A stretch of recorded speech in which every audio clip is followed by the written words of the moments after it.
One man is being victimized by our own government. One man whom they fear, yet whom millions love. One man who is willing to take the poison arrows of lawfare.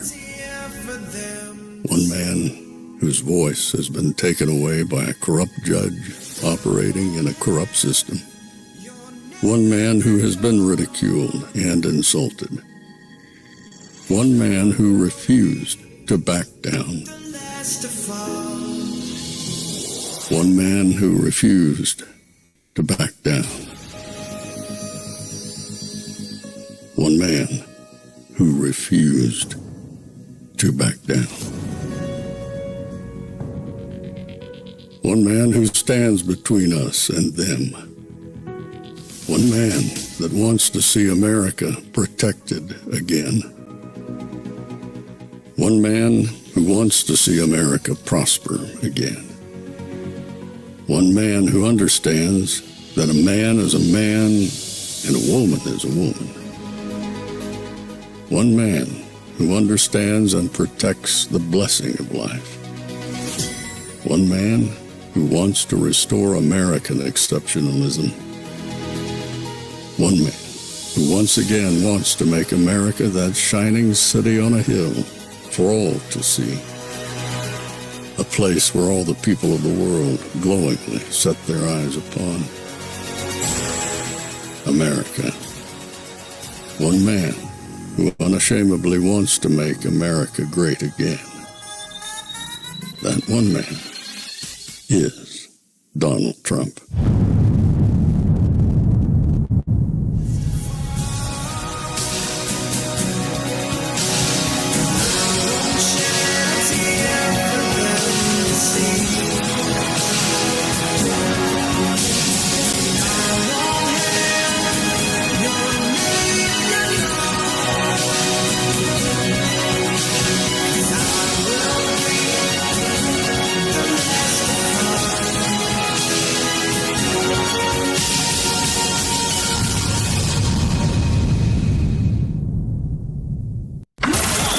This is Fanfare with Barry Cunningham. Ooh, I almost didn't make it on time. I had to run in here because I was doing some stuff and finally got in here. But I am here now. I am here. And one of the first things I want to tell you today, let me let you know where you are, because you might not realize. You are in an Epstein-free zone. Yes, I am marked free. As of today, I am marked safe of Epstein derangement syndrome. And if you're here, hopefully you have been marked safe from EDS. It is spreading very badly out there. I'm done. I am absolutely done.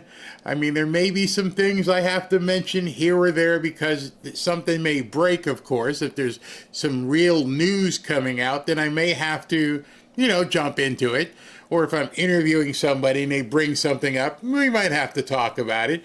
I am sure you're going to hear about it over and over and over today in the press conference. No doubt. But me personally, I ain't talking about it anymore.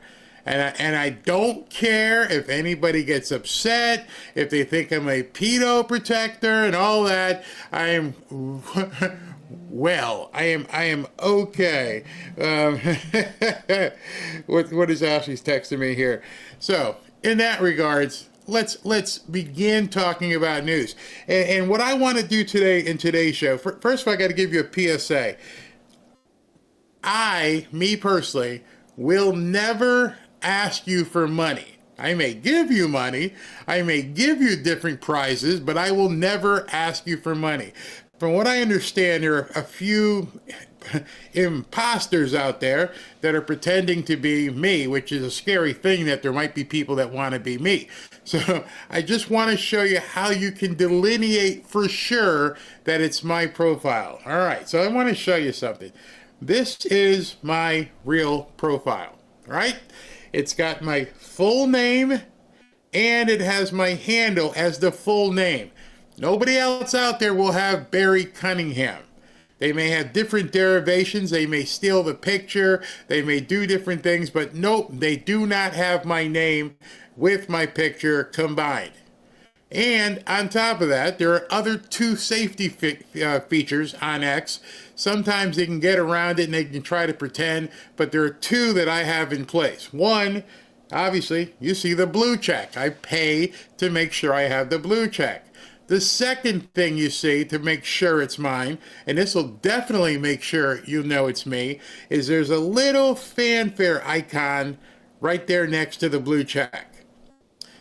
I can tell you, any scammer out there, number one, they're not going to pay for the blue check. And number two, they are not going to have an affiliated organization. That's what that second little box is next to the blue check. When you're looking at anybody's profile, you will see certain people have the affiliation banner, is what they call it, which means you have a corporate presence on X. So I have my profile, and then I also have the fanfare profile, which is just there to be a placeholder. You will also see that same little block on Ashley's profile. You will also see that same little block on Robin's profile. So if you don't see that fanfare block and you don't see the blue check, run. Run. It's not me. There's no way I can play whack-a-mole with all these people out there. Just be safe. And the first thing, the most inherent thing you guys will always know is I will never ask you for anything. If people are watching the show here and they choose to donate or give a super chat, that's on them. You never hear me in any show ever will I say, can you guys give me a super chat, please? Nope. Never going to do it. Never have, never will. In fact, long ago I used to put, please subscribe. I don't even ask people to subscribe anymore. Subscribers don't matter on YouTube. As much as people chase subscribers, they mean zippo. It's a vanity metric. But I'm not going to get into all that. But in any event, wanted to get that PSA out of the way. Karoline Leavitt will be coming up at 1 o'clock. But in the interim, what this show is about today is what people should be talking about, what people should be embracing. And I'm going to start right off the bat by proving to you that no longer in the reasonable future, until President Trump or Bondi actually does something, do we even need to be discussing this, despite people, big accounts out there screaming, oh, it's not going away. Yes, it is. I'm sorry if I got to be the one to break it to you. It may not go away for you, but the rest of us are going to wait and see what happens. We're not going to let this crap consume our lives. Sorry. It is what it is. So if you want to go ahead and unsubscribe or leave or check out, and go ahead. But if you're going to leave nasty comments, oh boy, the mods are going to whack you. Pow! You're going to be gone. Gone, baby, gone. All right, so let me show you what people should be talking about. Yeah, it's going to be of very strong interest to you. I mean, look, I think this one surprised me a bit because of all these complaints online going after Trump and the Epstein files. You might think his approval ratings were going down, Republicans. If anything, they're going up. Republicans who approve of Trump, look at our CNN poll. The prior one, 86%. The one out this week, 88% were Republicans. How about Quinnipiac? The prior poll, 87% approve of Republicans. This week out, 90% were Republicans. If anything, Donald Trump's approval rating has gone up since this whole Epstein saga started. He is at the apex, or close there too, in terms of his popularity with Republican voters, Epstein files, complaints, or not. You just proved that not everything online is real in real life. Who knew? Amazing. Twitter and X are not reality. I knew. I've been telling you that. What you're seeing on X is a mirage. It is not reality. They try to make it seem like it's reality, but it is not reality. Let that sink in. I know it's kind of hard. But it's a social media platform. People are going to do things on X and say things that they really don't do in private. They don't care that much about. They're not in it for authenticity. They're in it to make a buck. Somebody asked me, well, Barry, you're the same way. You're a conservative influencer. You see, influencers care what you think. Influencers want to, quote, influence you. I am an opinionist. I speak what I feel. And if people don't like it, I don't gauge things. I've never told Ashley, hey, look, Ashley, I don't know if this guest is going to, how the audience is going to react in this way or that way. I'm like, do I want to do it? Do I want to talk to this person? Then I'll say, all right, I've got some intrinsic reasons why I'd like to talk to this person. And then I hope everybody likes this person.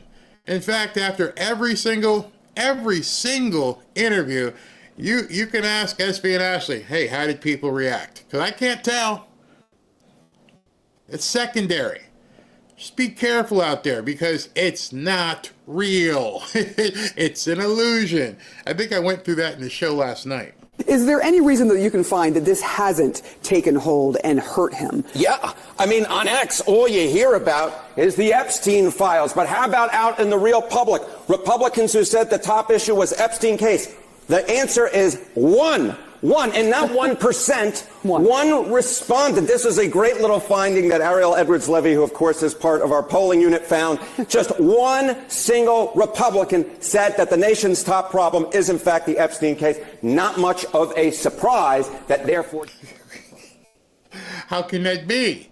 Even other notable pollsters are like, oh, the midterms are going to be horrible. It's incredibly how bad it is.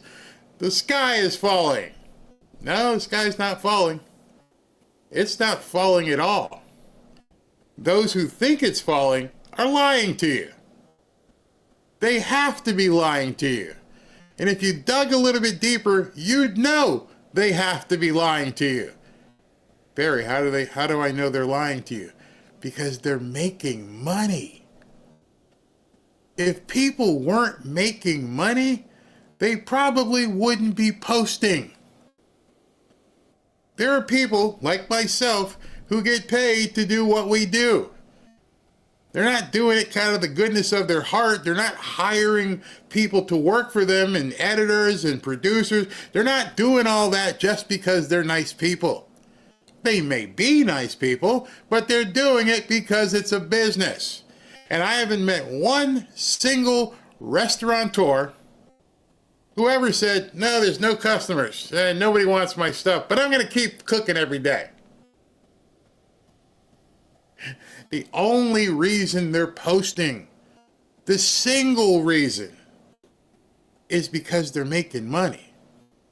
I know that may shock some of you, but you can pretty much tell who's doing it for free and who's doing it for nothing. If they've got a blue check, they're probably making money.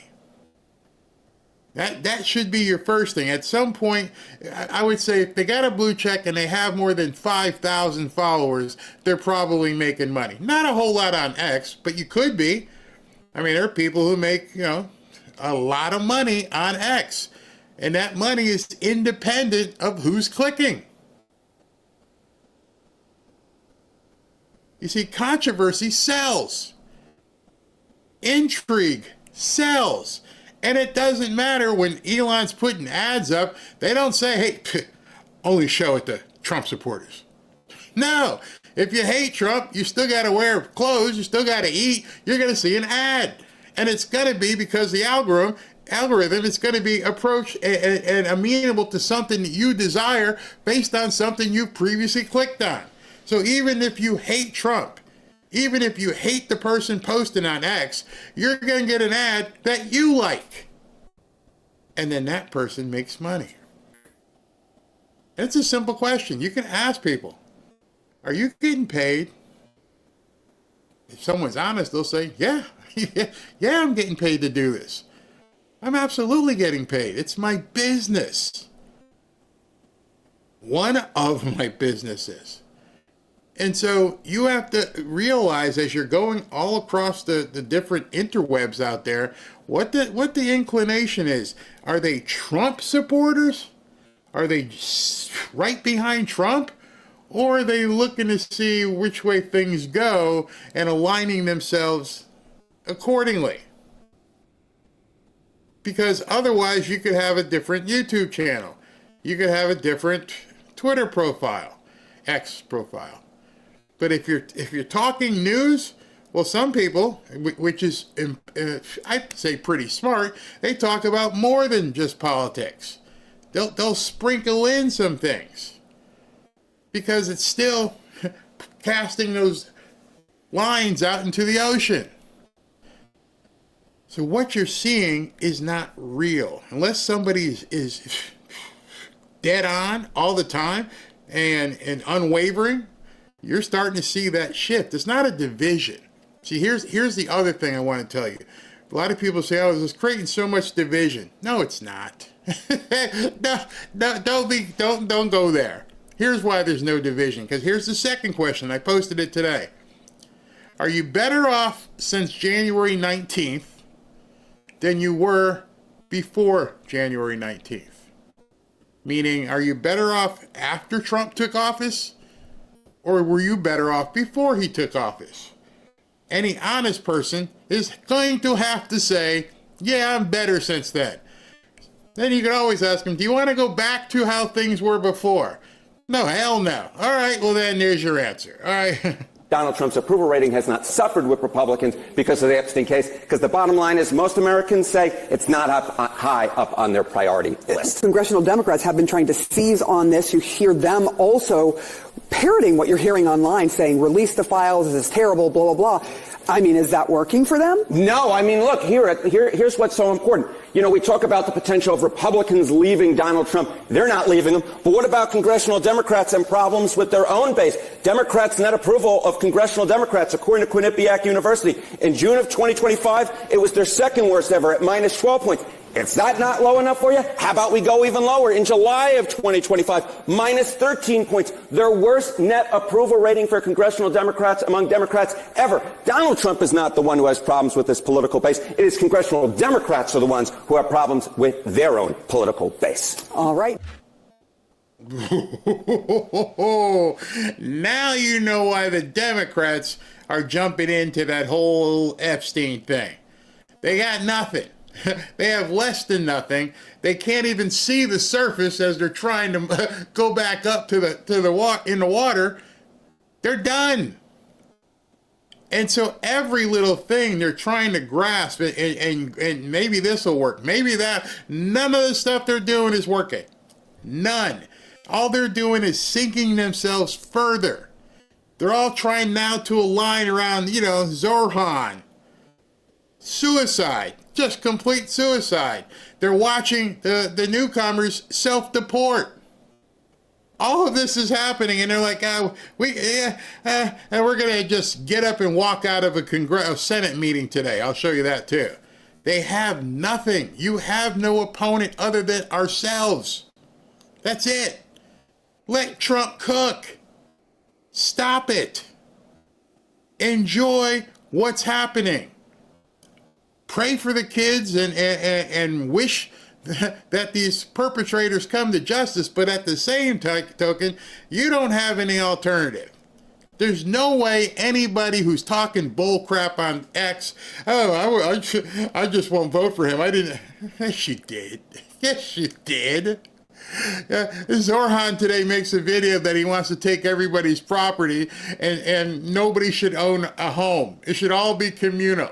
Yes, you did. You voted for this. Come on, who are you kidding? Absolutely, you voted for this. You didn't vote for newcomers to come sleep in your living room? No, you didn't vote for it, so shut up. The bottom line is this. Democrats are behind their 2006 and 2018 paces when it comes to the generic congressional ballot. What are we talking about here? All right, the Democrats versus the Republicans on the generic congressional ballot, the margins. Look at where we are now. Democrats are ahead, but by just 2 points. Look at where Democrats were already ahead by in 2017. They were behind by 7 points. How about 2005 on the generic congressional ballot?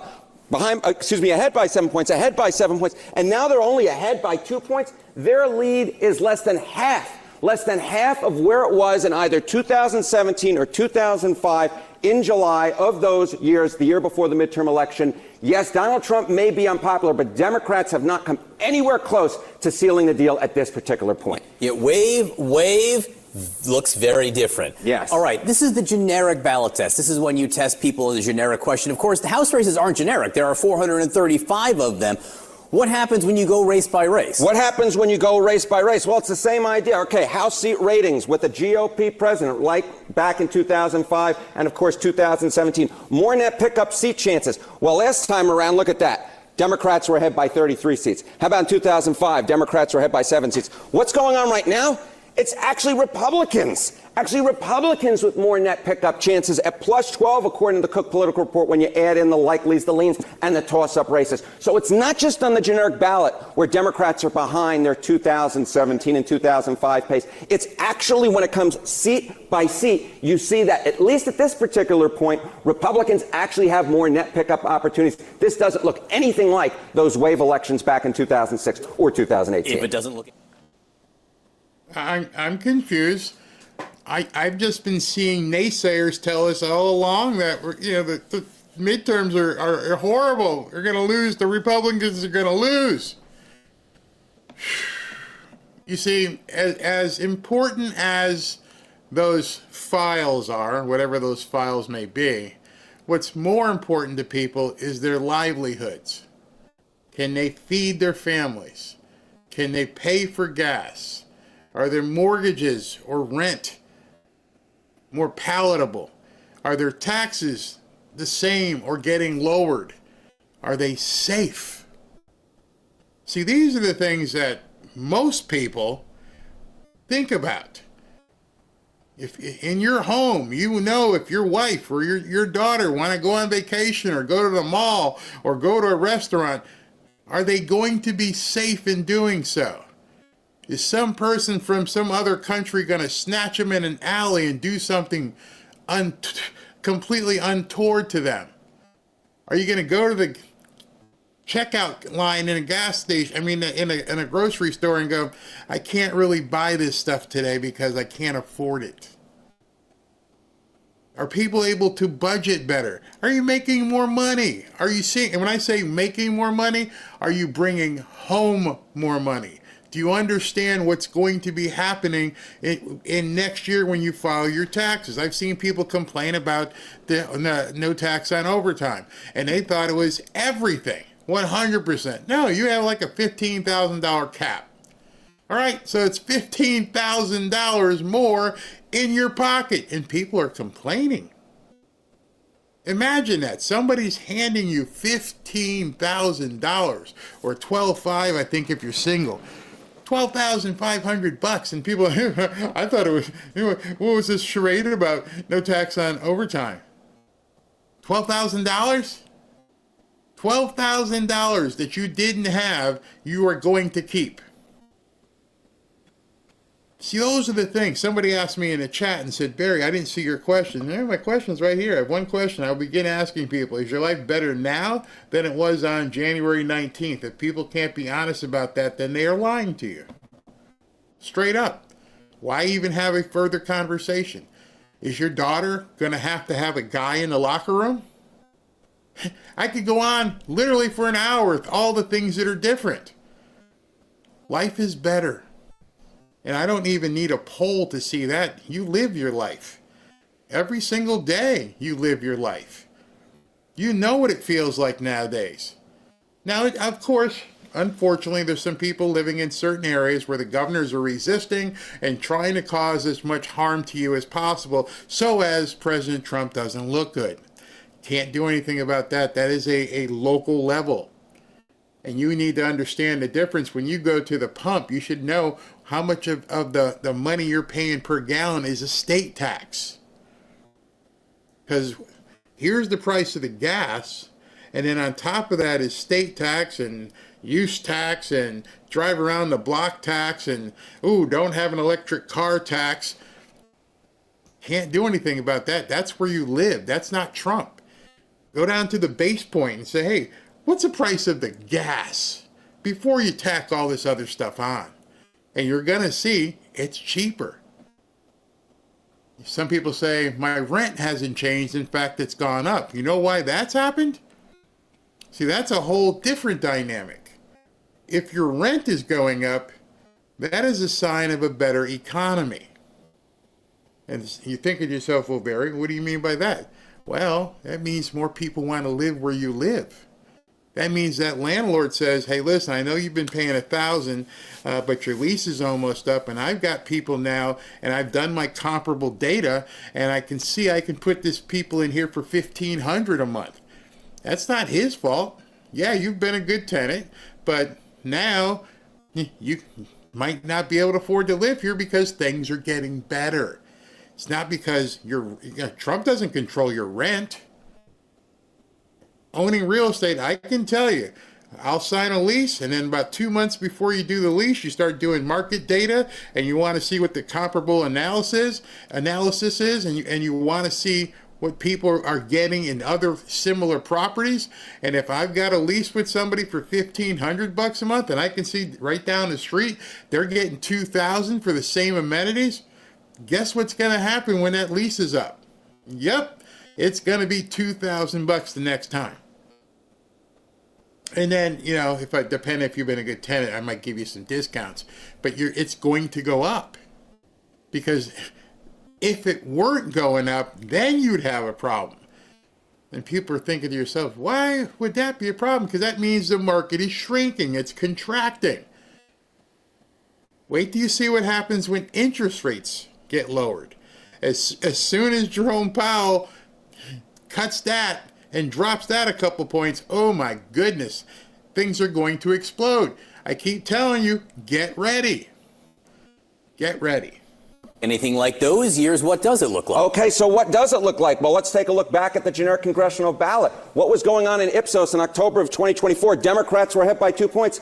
Look at where we are now. Democrats ahead by 2 points among registered voters. At this particular point, this election cycle looks a lot more like 2024 than it does than either 2018 or 2006. And so, of course, Republicans actually held onto the House back in 2024. Will it happen this time around? We'll just have to wait and see. But for anyone who's writing the Republican House's political obituaries, hold the phone. This is a reality check. Republicans are still very much in the game.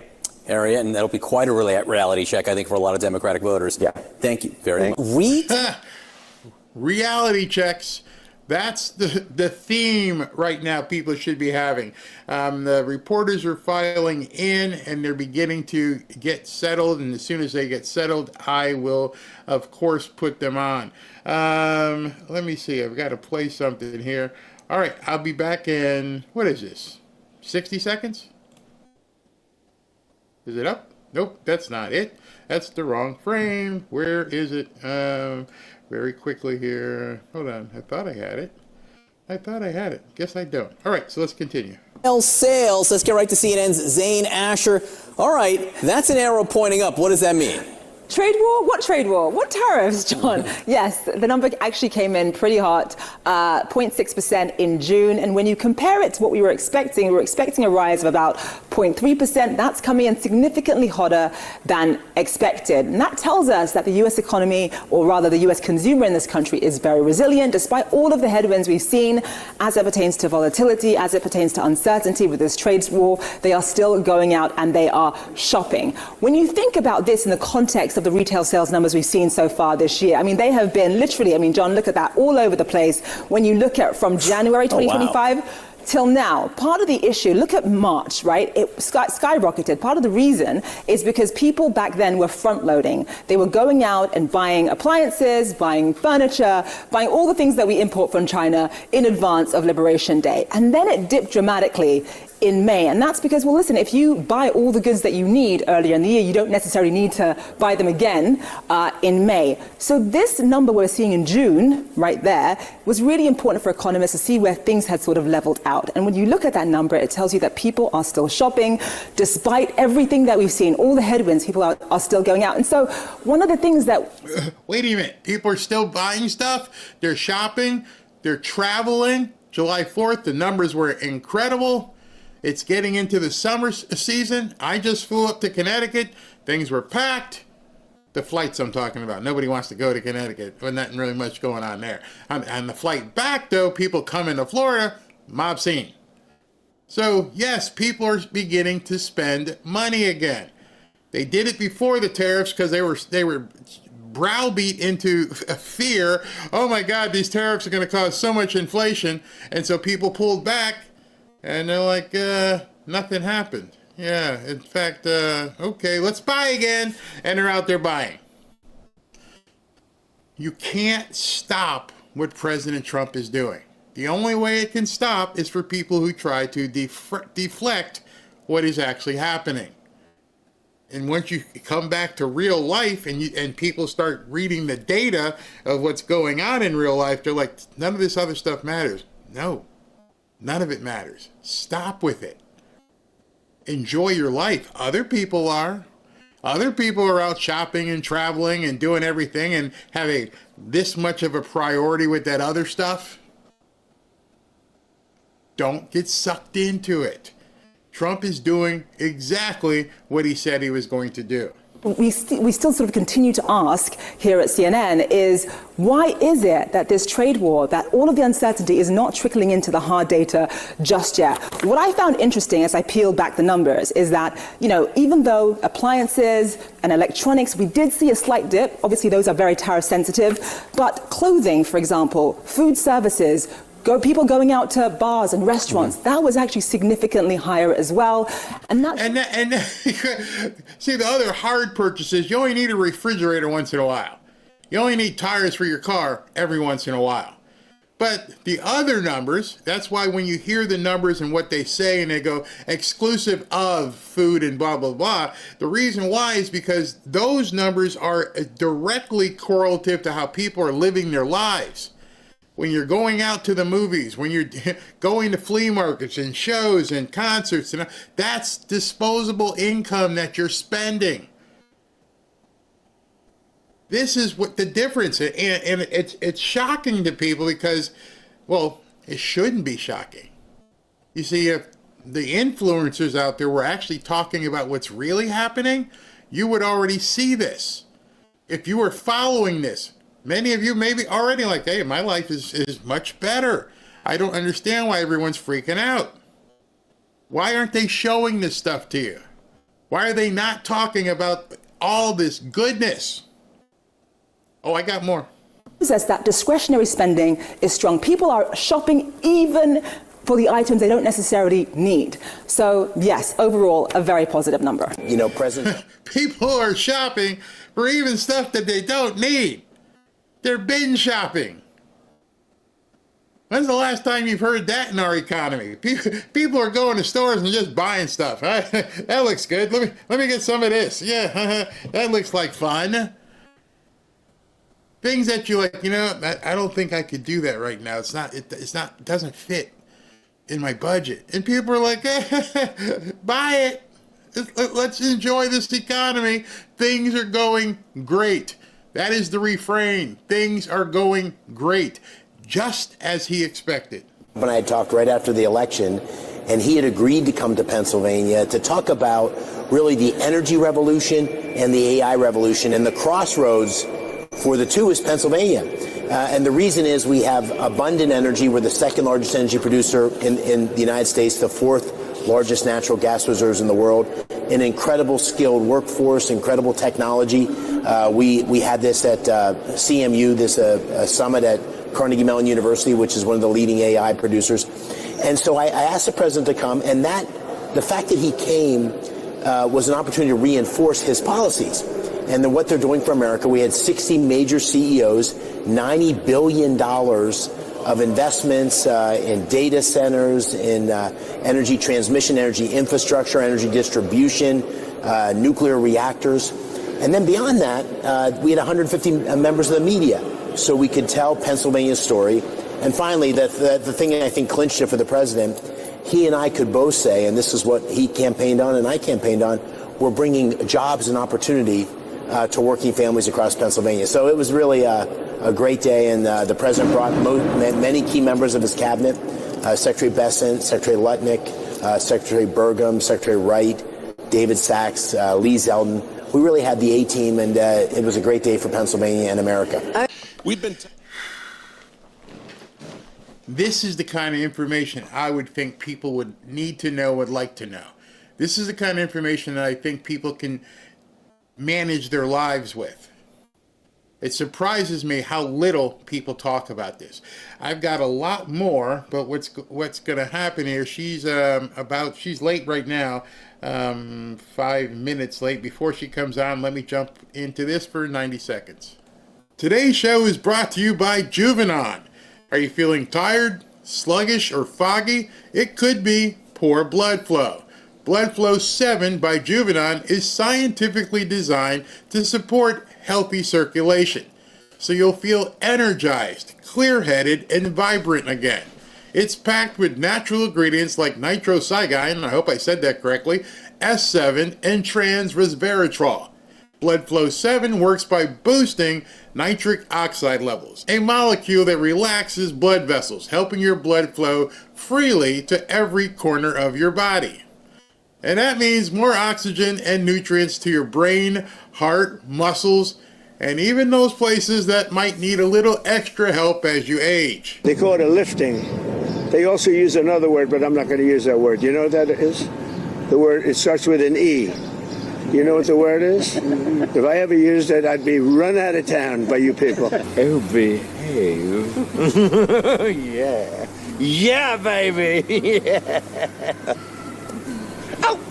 Let's talk about the fact that President Trump incited an erection. Explanation was not they didn't like Donald Trump. They said he participated in an erection. With just one dose a day, you can reclaim your stamina, support heart health, and improve overall vitality, all without any caffeine or stimulants. Try Blood Flow 7 today and feel the difference where it matters most, inside your veins. I just love that spot. They asked me, Barry, could you jazz it up? I'm like, yeah, I think I can. I'd have some fun with that. All right, so we got the setup. The feed is live. We're waiting to see what is about to happen. I'm going to leave it up so I can take some comments from you guys. And I can check the sound levels at the same time. Nobody's saying anything, but in any event, it's up there. You guys can see it. Paul says his rent went down. Good for you. Good for you. I was traveling for a couple days. I felt I was tired when I got home. I slept 12 hours. Sleep is good. Let me see here. I'm not being, where was that? I'm not being pessimistic. I'm grateful for incoming changes, but for some, they don't realize the no tax until tax time. I don't agree that they're giving anyone anything. It was earned. What you just said there is very, no, these people need to shut up. I can't hear. Hold on. What you just said there is probably been one of the things I have said for, I don't know, more than a decade. I hate when people say you get a refund, because a refund, it's my money. And like Donna says here, it was earned. Now the difference, Donna, is that this isn't a refund. You're not paying the government and then waiting for it to come back. You get to take that off the top. It's a big difference. You're not stroking a check for $1,000 and hoping to get back $850 in April. Nope, your entire thing should be lower because you can deduct all of that money, the money that is within that cap. They are all a few exits past insanity. Yeah, that's true. Barry, I've not heard any influencer other than you. I'm not an influencer about all the prosperity and ICA is enjoying under President Trump. Leftist media, nothing at all about the manufacturing. Nope. I don't know. It's an enigma. I don't understand why people who supposedly support President Trump aren't promoting the things that he's doing that are helping people's lives. I don't get it. It doesn't make any sense to me. I mean, you'll see it today. Same thing. This media is going to come in here, and I bet you the questions are going to be about Oh, by the way, I got a segment for you, and I called it. Hold on. Pam Bondi and Doug Burgum are heading out, or they're there already out in the San Francisco Bay Area, and they're going to be looking at opening up Alcatraz again. I can't wait to hear that information, the real Alcatraz. And so some of them might be, you might hear stuff today like, oh, is it really feasible to spend this kind of money on Alcatraz to renovate it and get it ready? That's like a kind of a red herring. Could the money be spent better other places? And even Nancy Pelosi, she came out and started screaming, that's the stupidest thing ever. It's the stupidest thing ever because you don't want newcomers out there having to deal with things. And it's probably just not newcomers. It's probably not just them. Let's see here. What do we got? It's a deduction. Yes, it is a deduction. Yeah, people call it a refund. You're just letting the government borrow your money with no interest from it. Then you pay interest. There's something wrong with this picture. Yep, I've always said that. It's not a refund. I didn't buy anything. You took it. I didn't even have the opportunity. I looked down at the paycheck and it's already gone. So it's not a refund. It's my money. Interest free that you held for a year. Absolutely. SV, border wall returns, new barrier construction underway in El Paso. And SV, as you're watching things, let me know if you see anything about the original OG Alcatraz, if they do anything. Let's see here, 17. What's wrong with using an existing structure? Well, it's in a advanced state of decay. So here's what I think they may do, because it may cost too much to renovate it because it's been empty for so long, but it sits there. So why not just knock it down and build something else up there? Makes sense to me. At that point, level it. Hey, listen, there's too much here to keep going through. Let's level it. It's not like it's being used for anything. And then rebuild it. Rebuild something that's more, like Sakat. Yeah, do that. Yeah, nobody cares what Pelosi has to say. The only time she screams is for newcomers.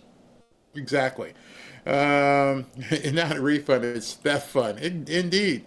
Let's see here. Nothing yet. JG Wentworth, it's my money and I want it now. Let's see here. I think I'm gonna watch you today instead of I don't want to talk negative about anybody. Watch whoever you want. I'm not telling people, nor will I ever. I am not one of those people that will say, don't watch this person or don't watch that person. What I'm just actually saying is, if you are going to be watching something, take note of the fact of what they're not showing you, what they're not talking about.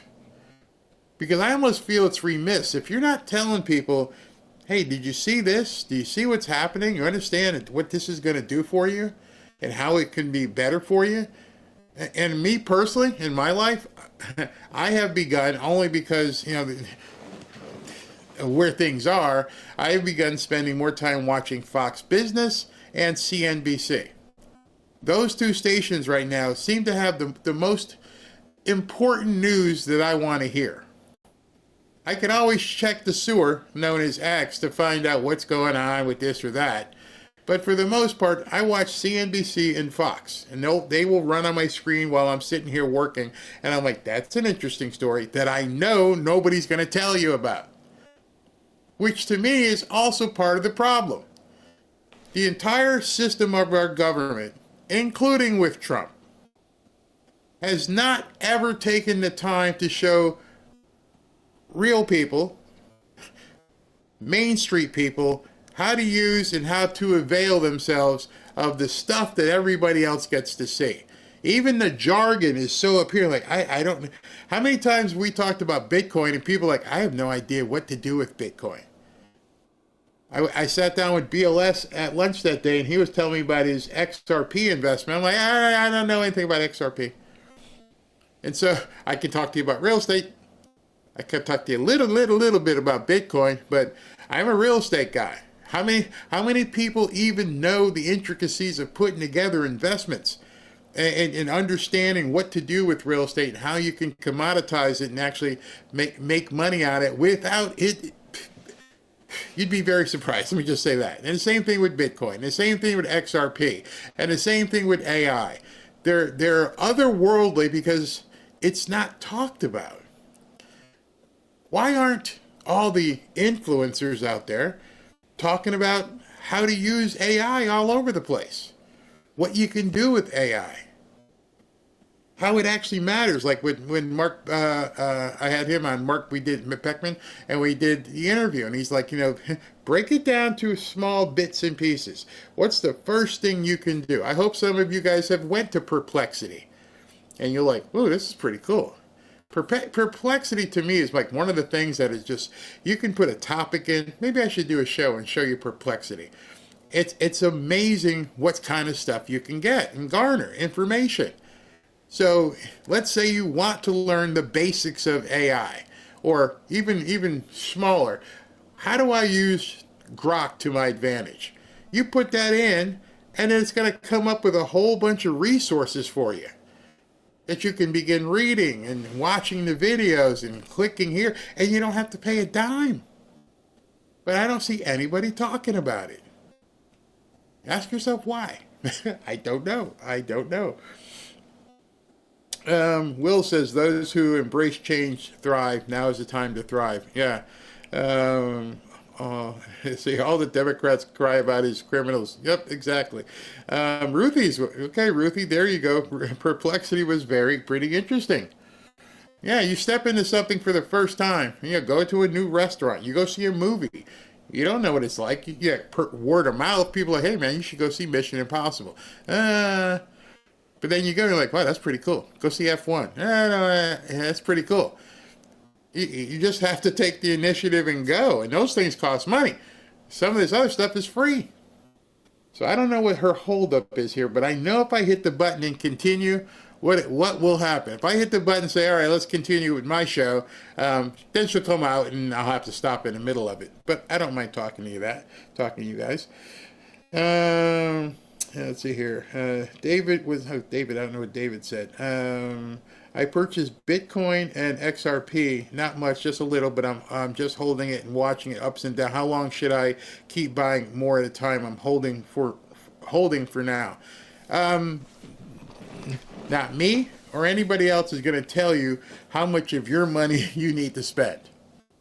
You as you learn and take your baby steps and you begin feeling more comfortable, you'll start seeing the trends and everything else that's happening, and then you'll figure out on your own what you feel comfortable putting into Bitcoin or XRP or any of the other ones. And that's the best thing I would say is get your feet wet, talk to other people who are doing it. See, the question you just asked, the problem is, that's who you need to be talking to, BLS or some of these other people, because I'm not in XRP, so I can't advise you. But I can say, make sure you're comfortable. Exactly. I've got to be honest. But she must be getting ready. That stuff bores me because I feel like it's way over my head and I can't learn it on my own. Why? That would be the only question I would ask you is why can't you learn it on your own? All right, so she's not coming out, so I'm going to continue. I will keep watching her, and if she does walk out, they look like they flashed the, you know how I can usually tell? Let me look at the other feed and see if it's blinking yet. If it's got a little blink to it, then I know she may be coming out. If not, I'll move forward. Let's see here. I'm just going to check real quick. She's not out yet. All right, so let's go. I'll try. I want you to hear this. Maybe before she comes out, we can get this in. Gonna listen to this. I showed you something last week, a couple days ago, with Mike Rowe was out in Pennsylvania at that conference. And one of the things that they were just showing you snippets of everybody. Now I've gone back and I've watched more and more of it. See, that's another thing, is there's so much going on. I mean, there is so much going on. When you look at X and you see a 20-second video or a 30-second video here, you should think to yourself, where's the full video? How do I get that and see that entire thing? I want to see that entire conference. Well, remember, President Trump, when I showed you, he was there for 45 minutes? Well, that conference went on all day. And so different people were talking and saying different things. And here's a clip I have for you, something that Mike Rowe said. And I had highlighted a previous clip, but this one's even better. I hope I can get it in. Let's see what happens. Telling kids for 15 years to code. Learn to code, we said. Yeah, well, AI is coming for the coders. They're not coming for the welders. They're not coming for the plumbers. They're not coming for the steam fitters or the pipe fitters or the HVAC. They're not coming for the electricians. You know, that Ideas Festival I was telling you about in Aspen, I sat there and listened to Larry Fink say we need 500,000 electricians in the next couple of years. Not hyperbole. This is me being the alarmist again. There's not a week that goes by in my humble little foundation. It's called MicroWorks. Shameless plug. We award work ethic scholarships every year, right, to kids who want to learn a skill that's in demand. These are trade school scholarships. Not a week goes by where I don't get a phone call from somebody like the Blue Forge Alliance, who oversees our maritime industrial base. That's 15,000 individual companies who are collectively charged with building and delivering 3 nuclear-powered subs to the Navy every year for 10 years. Right? 2 Virginia, 1 Columbia class. Mind-bogglingly complicated. This guy calls and says, we're having a hell of a time finding tradespeople. Can you help? I said, I don't know, man. It's pretty skinny out there. How many do you need? He says 140,000. 140,000. Now, granted, over 7 years, but they need 80, 90,000 right now. These are our submarines, folks, right?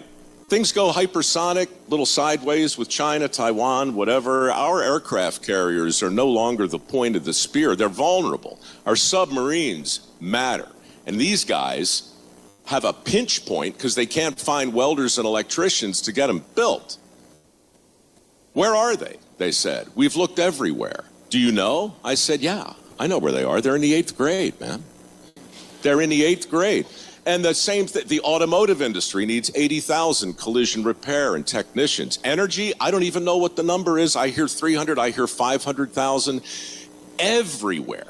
So, not to filibuster, but that's the underlying thing that I just really hope people take from this conference. There is a clear and present freak out going on right now. I've heard from 6 governors in the last 6 months. I've heard from the heads of major companies in the country. It's like a memo has gone out. And people are realizing, you know something? We need to tend to this, both on the PR side and on the demographic. I don't know what to do about the retiring demography. I don't know what to do about 7 million able-bodied men choosing not to work. But I do know that the message to the young men and women in this state that a bright future awaits if they would but learn a skill that's in demand, that's going to resonate politically, that's going to resonate practically, it's going to move the needle. President Trump. So just think what he just said. Need 500,000 electricians. Need 140,000 other skilled people.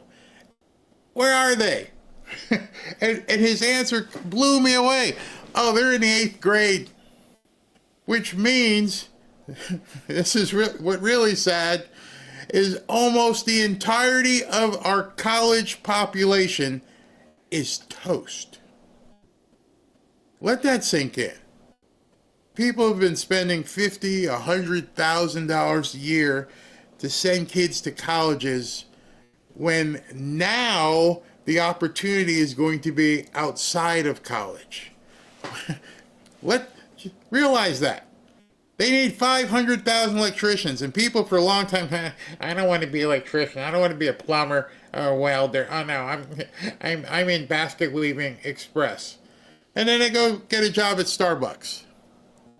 And the Democrats are okay with that. The Democrats built that void. Not the Republicans, not MAGA.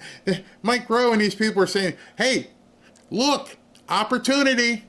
And he's talking about the demography, the people who are retiring, who are my age. And, we can't now all of a sudden decide to be electricians. I guess we could, but it's very unlikely that people 63, 64, and 65 are all of a sudden going to put on a tradesman hat and go out there and do, electrical work. And then how many kids in college right now who are just protesting their asses off, they're never going to be electricians and tradespeople. So where do all this opportunity is being presented. We got people bringing in hundreds of billions of dollars, and where are the people who are going to do these jobs? That's one of the reasons why, unfortunately, we hear about the H-1B visas and all this stuff, is because our population is screwed. How scary is that? We've got 7 to 8 million people who are not working right now, who are able-bodied and not working. And they don't have any skill work that they can do. They can make TikTok videos probably, but they can't learn to be an electrician. I don't even know what the time frame is from being, deciding you want to be an electrician to being an apprentice to actually being a licensed electrician. I don't know how many years does that take.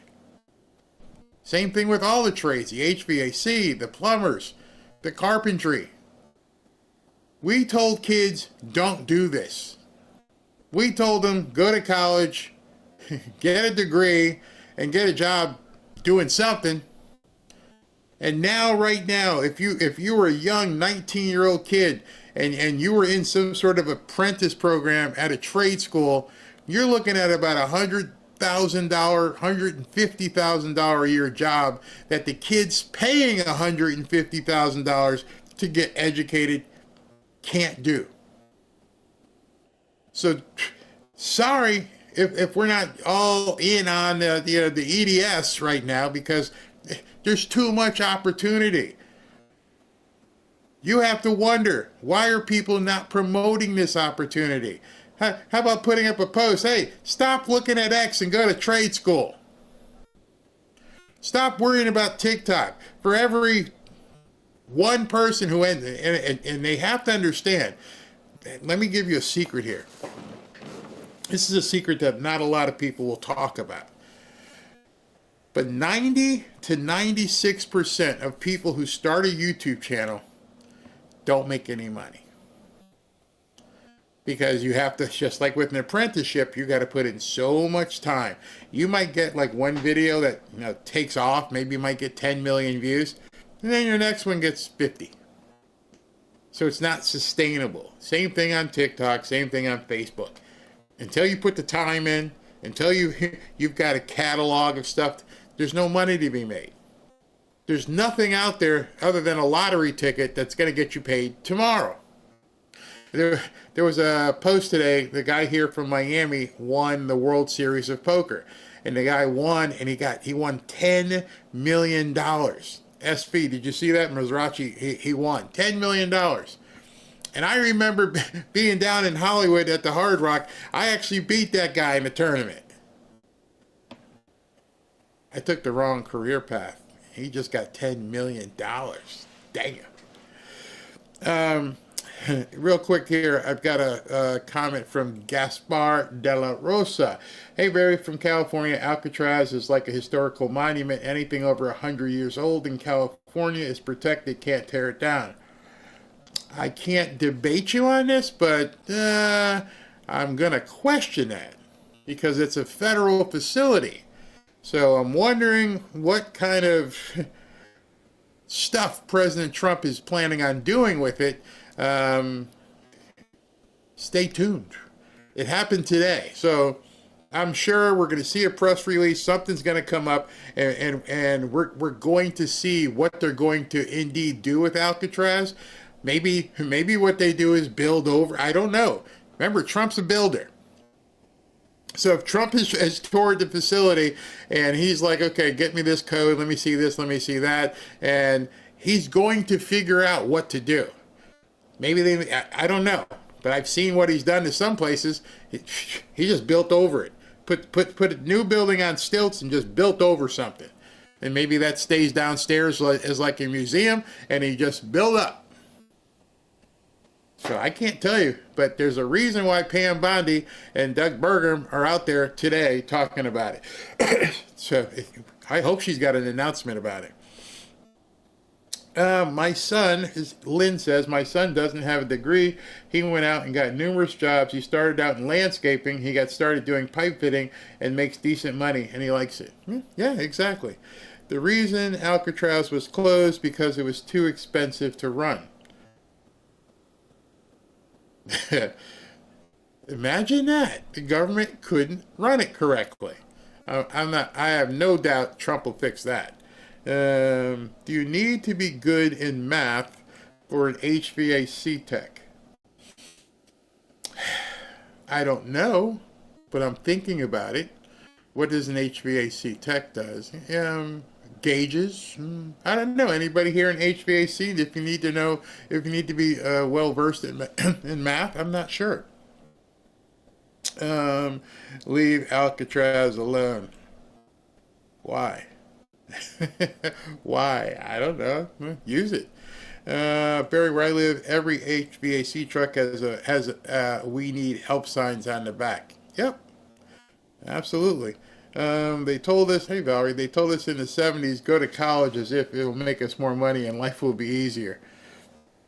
Sometimes college does work, obviously. You want to be a doctor, a lawyer, a scientist, or something that has a end goal of, hey, when you get out, you get a job making this kind of money. But, you have to go all the way back to, like, when your guidance counselor tells you, oh, hey, I'm going to go to college. The first thing they should do is, what are you going to do? Because at that point, they can put you in the curriculum that's going to take you that way. When I was in high school, I told them I wanted to be a civil engineer. I wanted to build bridges and things like that. And I got to college. I had great SATs. I was very good in math. And I got there and I went, this is some crazy stuff. I can't be a civil engineer. I'm not cut out for it. So I had to move. Okay, high school math is good enough for all construction trades. Thank you. Thank you very much for that. What do we got here? Wow, my son-in-law makes $155K a year doing HVAC. Damn. Ooh. HVAC is air conditioning. Remember, going to need lots of AC to keep the computers cool. You're absolutely right. All these data centers are going to have lots and lots of, I can tell you that because I'm looking at my equipment right here and it gets cold in here and I got a fan on top of that because of all the equipment to keep and it still gets warm in here. Let's see what else we got. Only very basic math required. Great, thank you. I took college classes in computer science while working at an R&D job and they paid for it. Wow. Papa John, I make $120K in HVAC. So as you're hearing people talk just about that trade, HVAC, $120,000, $150,000 a year, and you got guys who went to college who are working at Starbucks, who are spending their time protesting. There's a big protest today, by the way.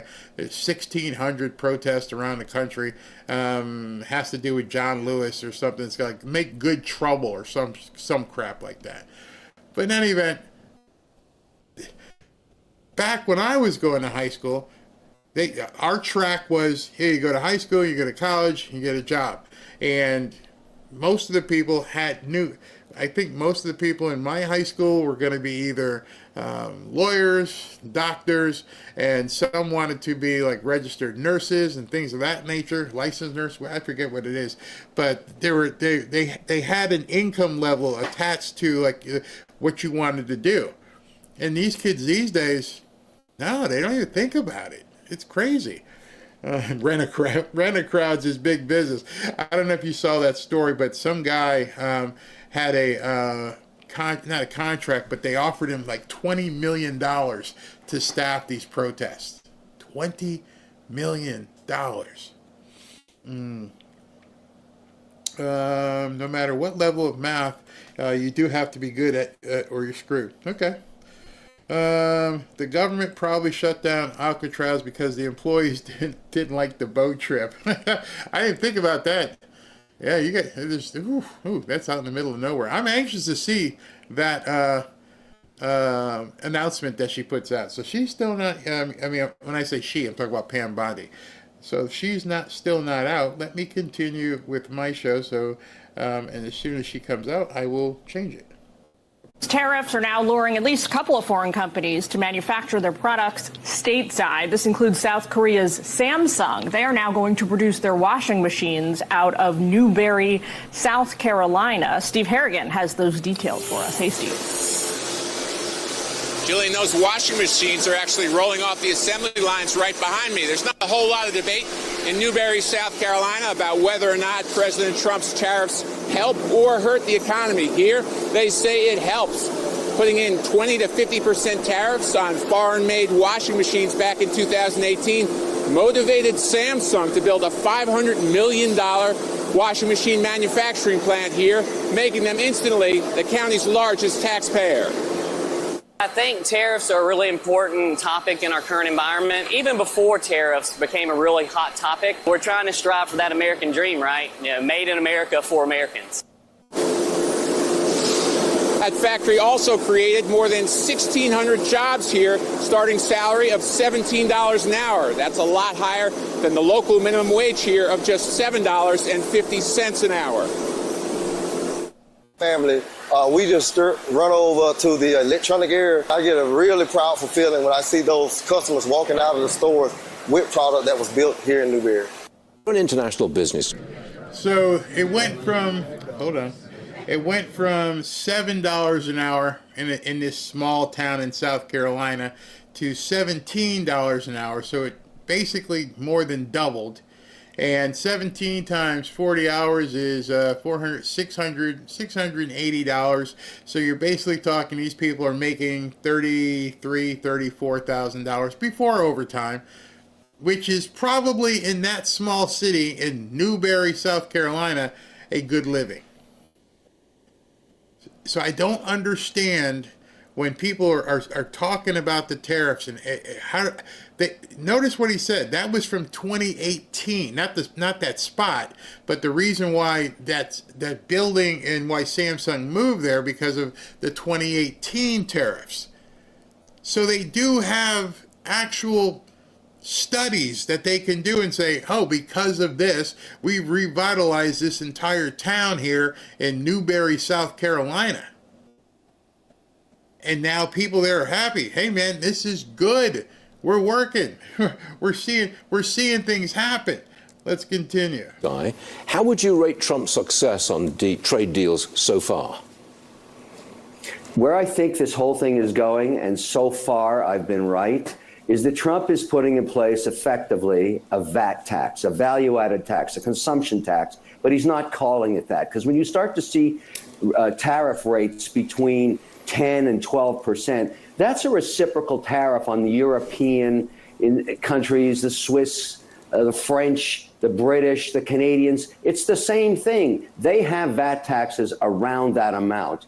A blended rate in Canada, which is a deal being negotiated as we speak, is around 12%. Some provinces 10%, some 5%. But the point is, if you end up seeing a deal with Canada flat, reciprocal at 10, that wouldn't surprise me. It would make sense to me, and it would also not damage business.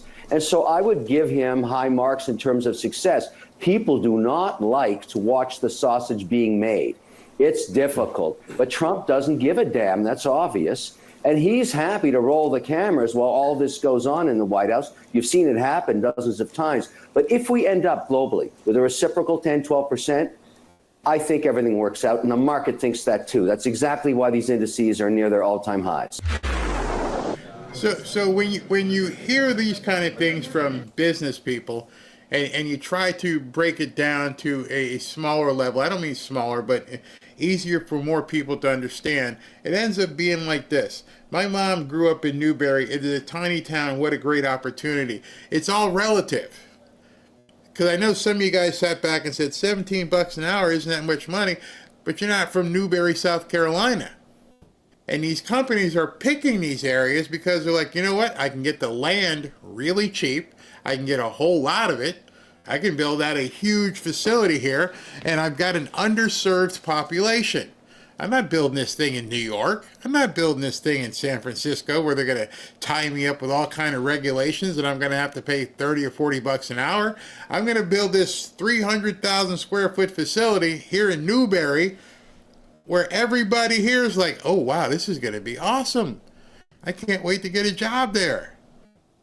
That's the kind of thing people are thinking. Let me check something. Excuse me. I'm anxious to see if there's any information about the Alcatraz thing, but I don't see anything yet. And then, you know, one of the things I would like to show you, let me bring it up here and look at the indices, because Kevin just mentioned indices. Everything's green, 195 plus in the stock markets, up in the S&P, the NASDAQ, everything is up all the way around. Things are looking very, very good. So, wait a minute here. I thought I heard somebody coming. She's still not coming out. But in any event, this is the kind of thing that I just wish more people would be talking about. Try to help people understand how this stuff is going to benefit their lives. We live in southern Illinois. Our gas prices have not hit below $3. Walmart, surprise, it's ridiculous. Illinois, you can ask the Governor Pritzker about that one, aren't you? Barry was finally able to block out all politics on X. It took 2 weeks to get it done. No more ESD, Epstein derangement syndrome. Oh, there's Miss Karoline. I apologize for our tardiness. I was with the president. Let me begin with a few scheduling announcements today. President Trump will travel to Scotland, where he will visit both Turnberry and Aberdeen from July 25th to July 29th. During the visit, President Trump will meet again with Prime Minister Starmer to refine the great trade deal that was brokered between the United States and the United Kingdom. And the President and the First Lady will travel to the United Kingdom for an official state visit from September 17th to September 19th later this fall.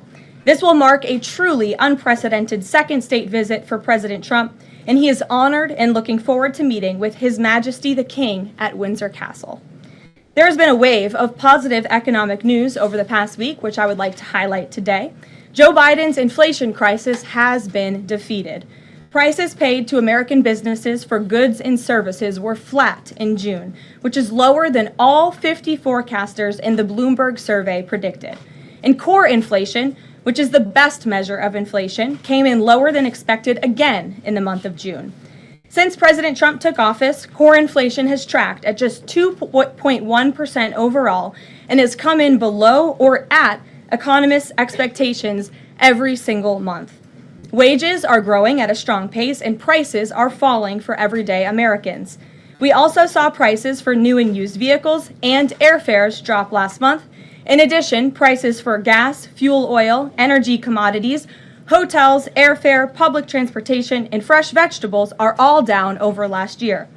As we said all along, trust in President Trump. The American dream is back, and everyday families are already reaping the benefits of this incredible economic turnaround in just 6 months. President Trump has ended the era of economic surrender and implemented powerful tariffs to stand up for our workers and businesses and rebalance America's trading agreements. Despite all of the doom casting from the so-called experts claiming that these tariffs would be the end of the world as we know it, the opposite has occurred. Tariffs are not inflationary, as President Trump has said all along. In reality, tariffs are a source of massive revenue.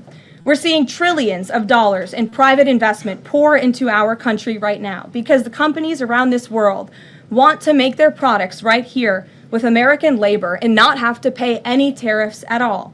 Customs and tariff revenue has already totaled more than $113 billion since President Trump entered office, helping to lead a budget surplus in June for the first time in nearly a decade.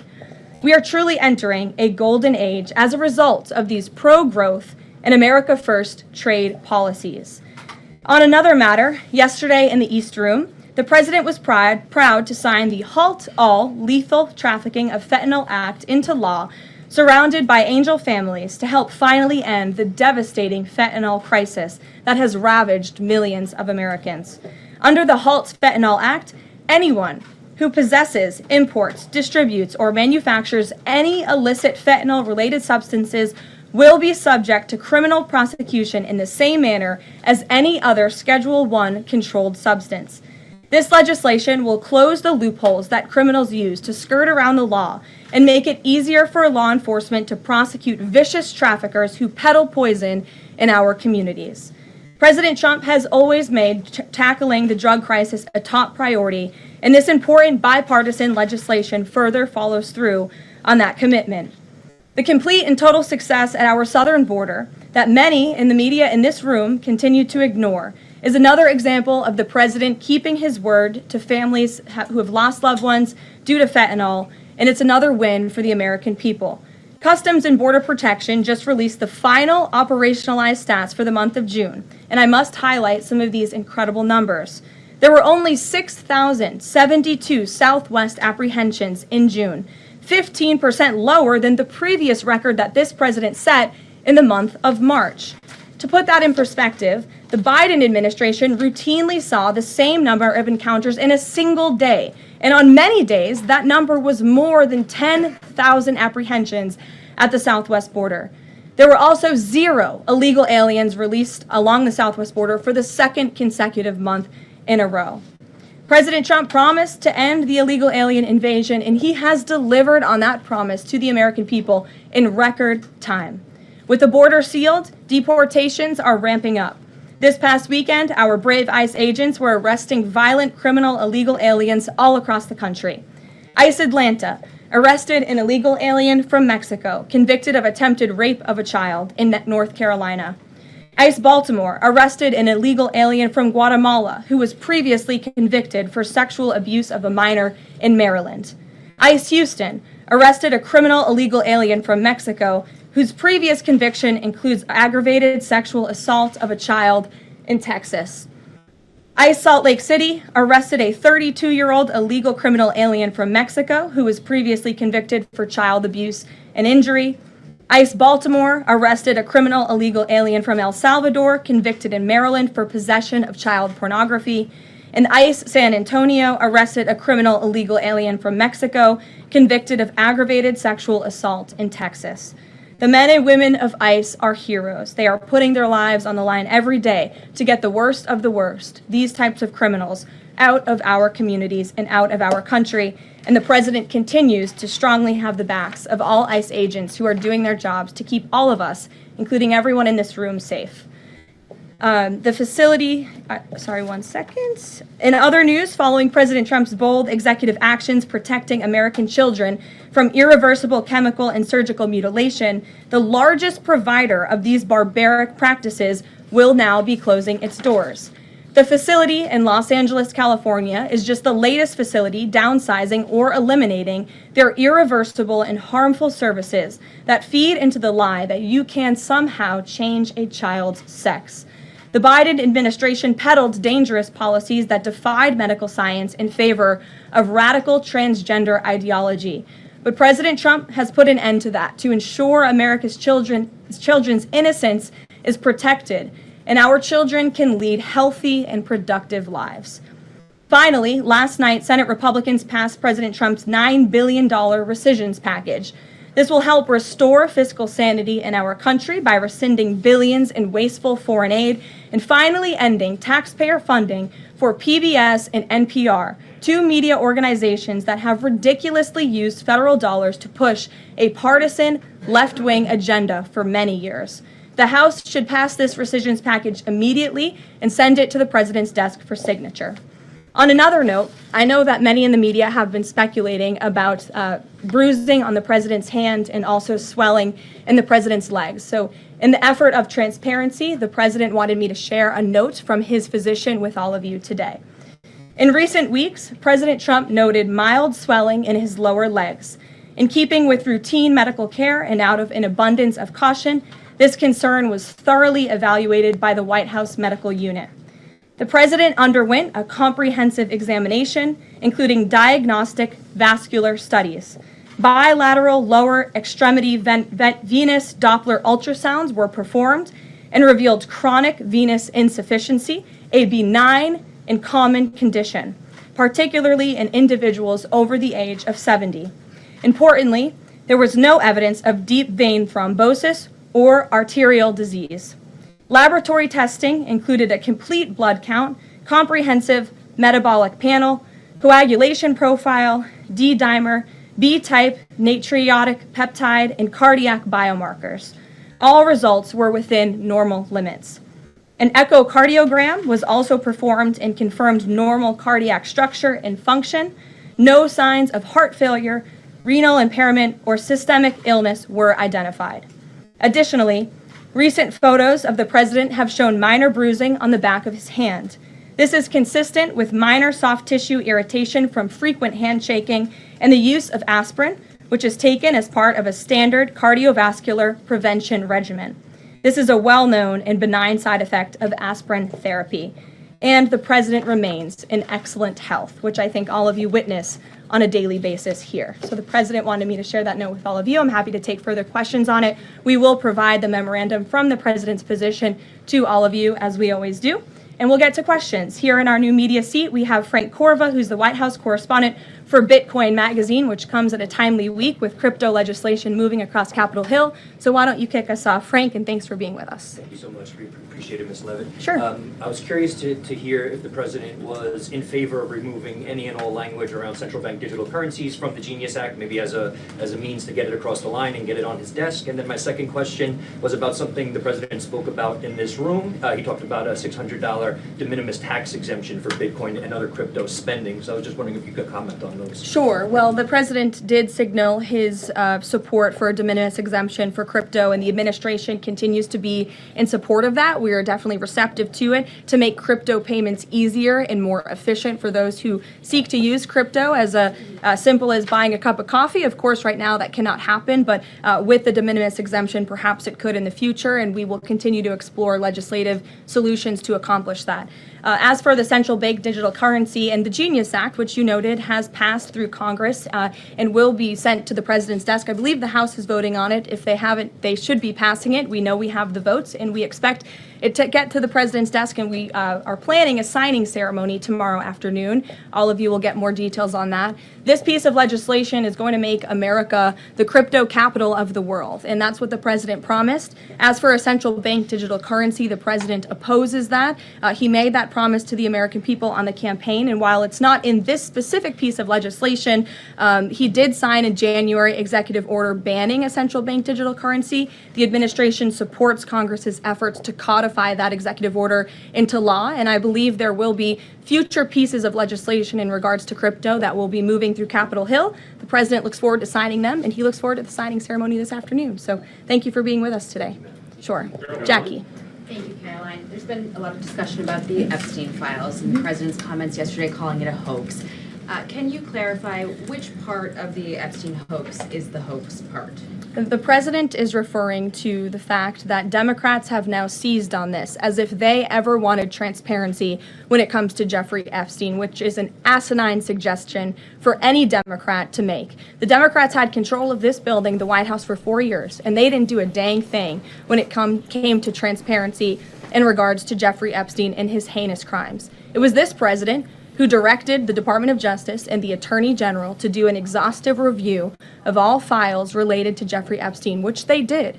The Attorney General and the FBI, led by Pam Bondi, Dan Bongino, Kash Patel, these are great patriots, some of the most trusted voices in the Republican Party movement. It's part of the reason the president appointed them to these high law enforcement positions, and they spent many months going through all of the files related to Jeffrey Epstein, and they concluded what they found in that memo, which they drafted and they released. And so the president has been transparent. He has followed through on his promises to the American people, but he doesn't like to see Democrats and the mainstream media covering this like it's the biggest story that the American people care about. The president has been working so hard this week. On Tuesday, he went to Pennsylvania, where he secured $90 billion in investments for the Commonwealth, for the people of that state.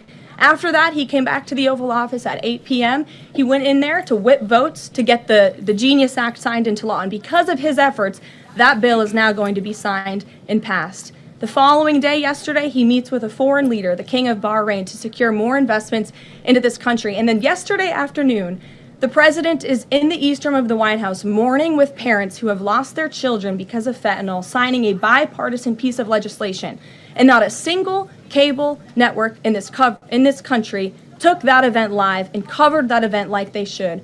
Those are the issues the president cares about. What could be more important to the American people than helping families who have lost their children? Those are the issues this president is going to remain focused on. I understand he wants to move on from this story, but you do have some prominent figures, including the Senate Majority Leader, the House Speaker, voicing support for the files to come out.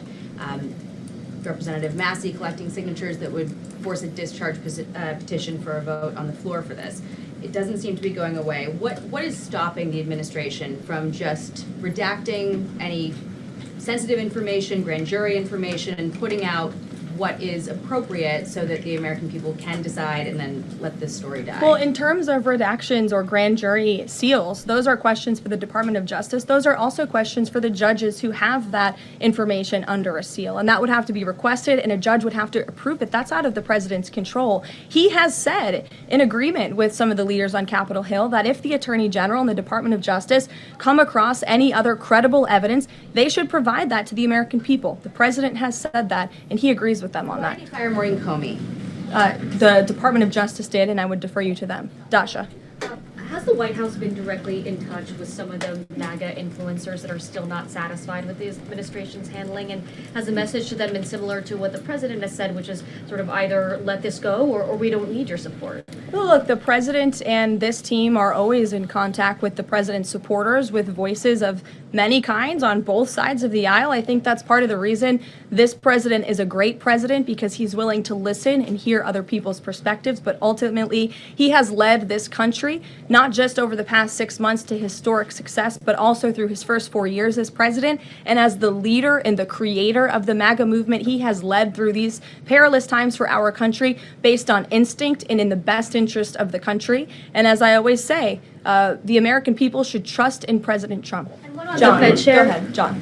Thanks a lot, Caroline. The president on Monday announced that if there's not compliance with Russia within 50 days, there would be increased tariffs. Can you explain how that works, first of all? What happens if Russia doesn't end its war with Ukraine in 50 days? Well, in 50 days, as the president clearly laid out, if there is not a ceasefire agreement or a peace deal within that time frame, if Russia refuses to legitimately agree to a ceasefire, then they will face very steep tariffs, and they will also face secondary sanctions. So countries that are purchasing oil from Russia will be sanctioned as well, and of course that will do deep damage to Russia's economy. And I would just add that the president wants this war to end with a diplomatic solution. He's been pushing for it.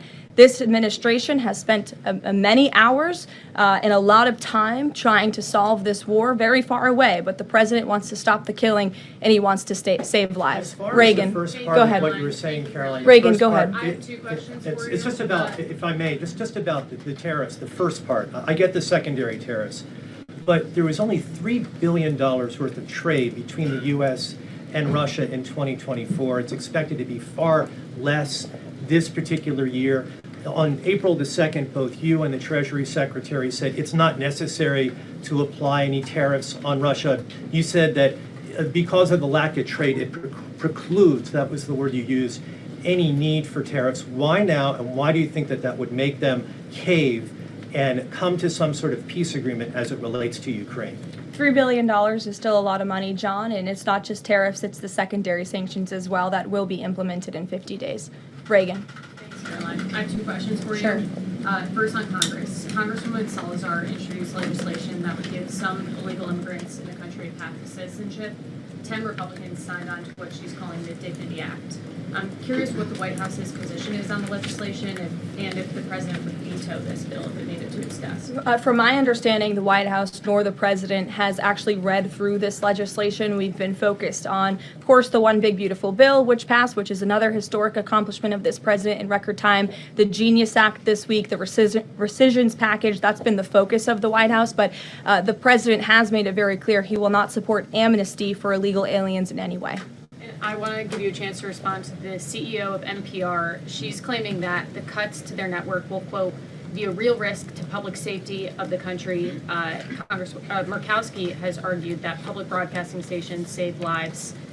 Could you respond to these concerns? The NPR CEO said cutting NPR will be a risk to public safety. I am not sure how NPR helps the public safety of our country, but I do know that NPR, unfortunately, has become really just a propaganda voice for the left. Just a few examples for you. In 2020, NPR refused to cover the Hunter Biden laptop scandal in the run-up to the election. They said their assertions don't amount to much, writing they did not want to waste the listeners' and readers' time on stories that are just pure distractions. That does not sound like an unbiased opinion. That sounds like a partisan opinion to me.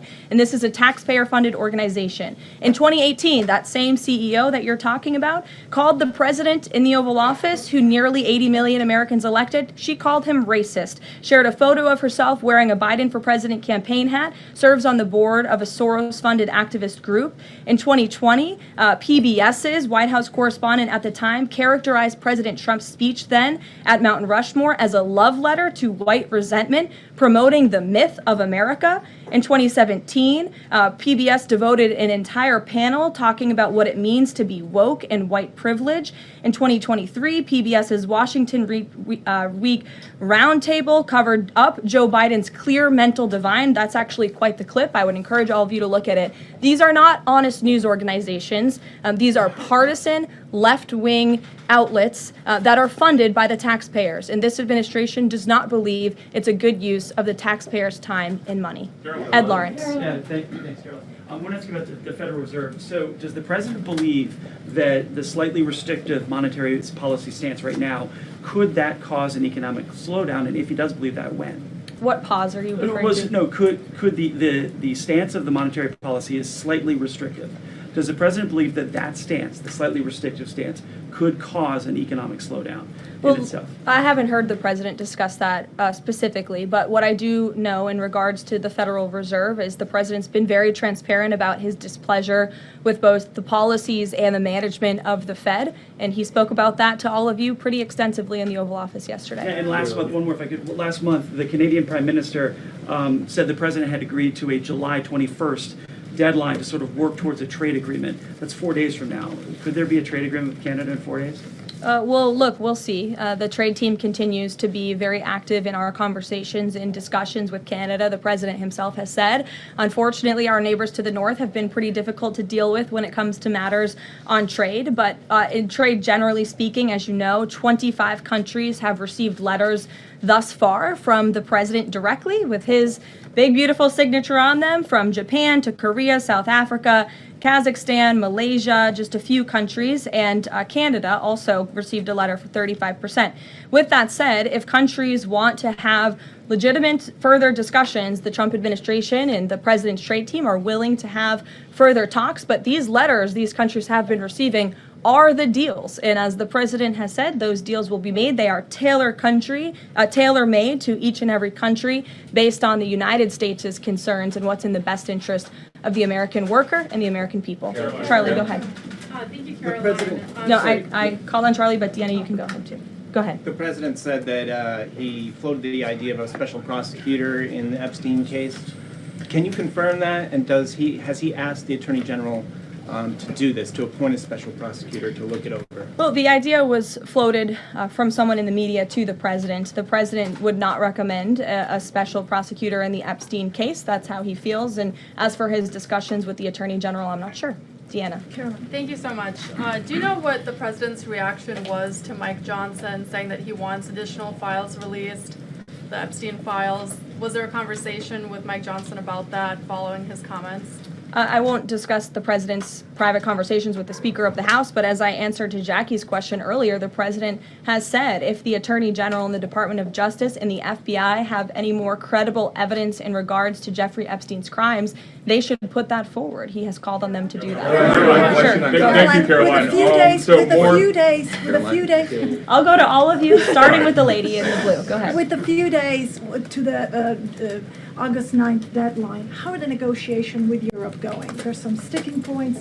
What are they? Can we expect a delay, or should we expect a deal soon? Well, I believe the deadline is August 1st. As for the European Union, they continue to be very eager in negotiating with our country for obvious reasons on ways to lower their tariff and their non-tariff barriers that we have long said harm our workers and our companies. So the president's trade team continue to be in talks with the European Union. Would he accept, or would he put forth a postponement of the August 1st? He's already said he will not.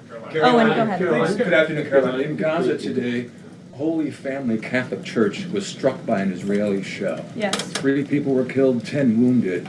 What is the president's reaction to that church coming under fire?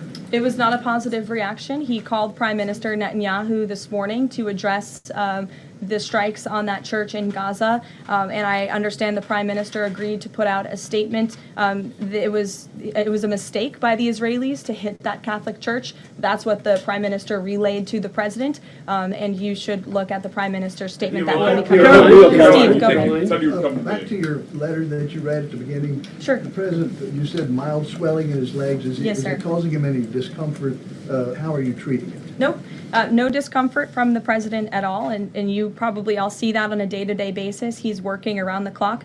As for the treatments, I can defer to the president's physician, and we'll get you this letter. I think it will answer all your questions. There are reports that a Chinese-born banker who works in Atlanta for Wells Fargo is being prevented from leaving China.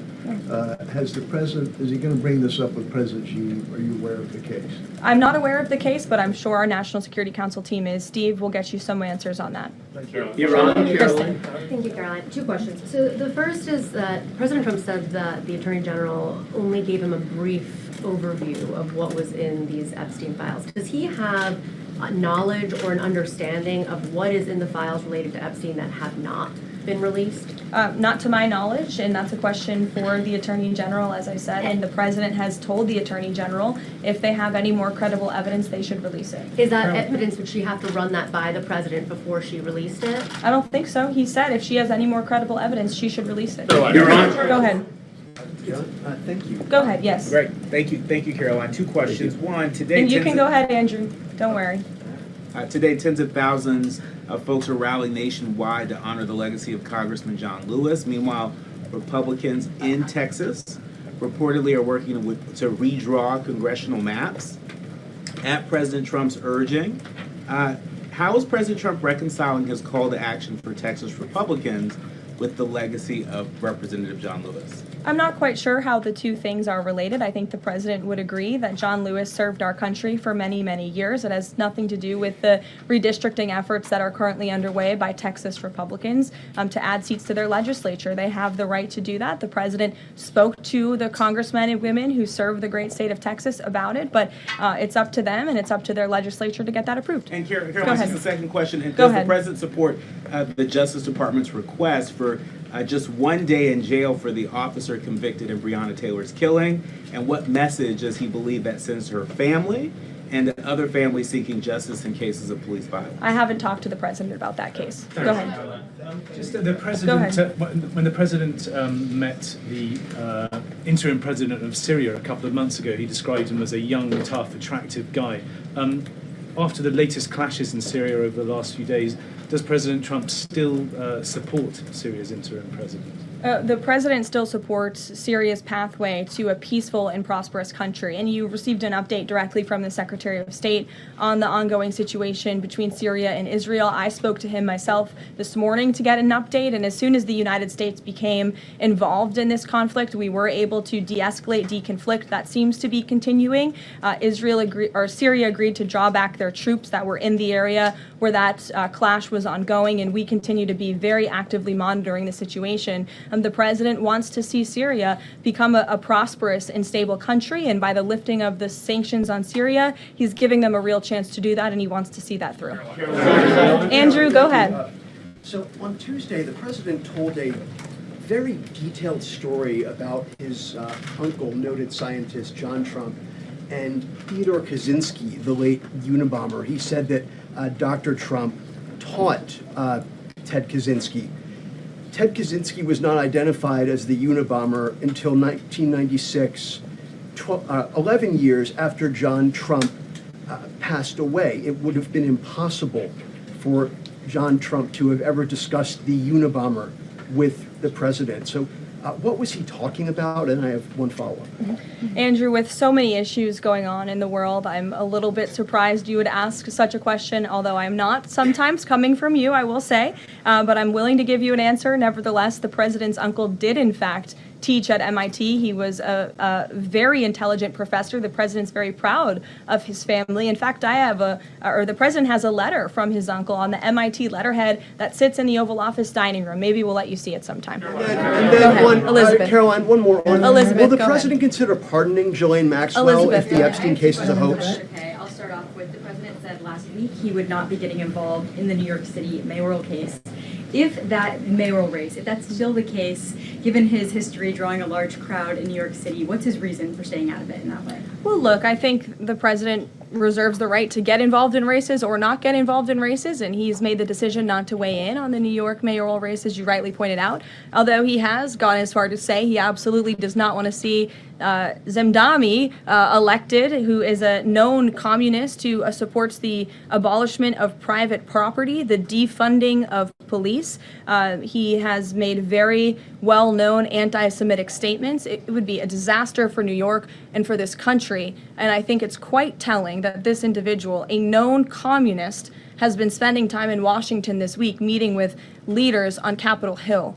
This is truly where the Democrat Party is headed. Clearly, they learned nothing from November 5th in the president's overwhelming victory. Mary, go ahead. Thank you, Caroline. I want to backtrack to the hospitals that have stopped providing transgender surgeries and hormones for kids. On this front, does that have anything to do with the DOJ subpoenas last week? Should we expect any more hospitals be shutting down their programs? And I wanted to also ask what you make of all these media reports, especially the AP, which I noticed, which portrays these children as losing something that's saving their lives.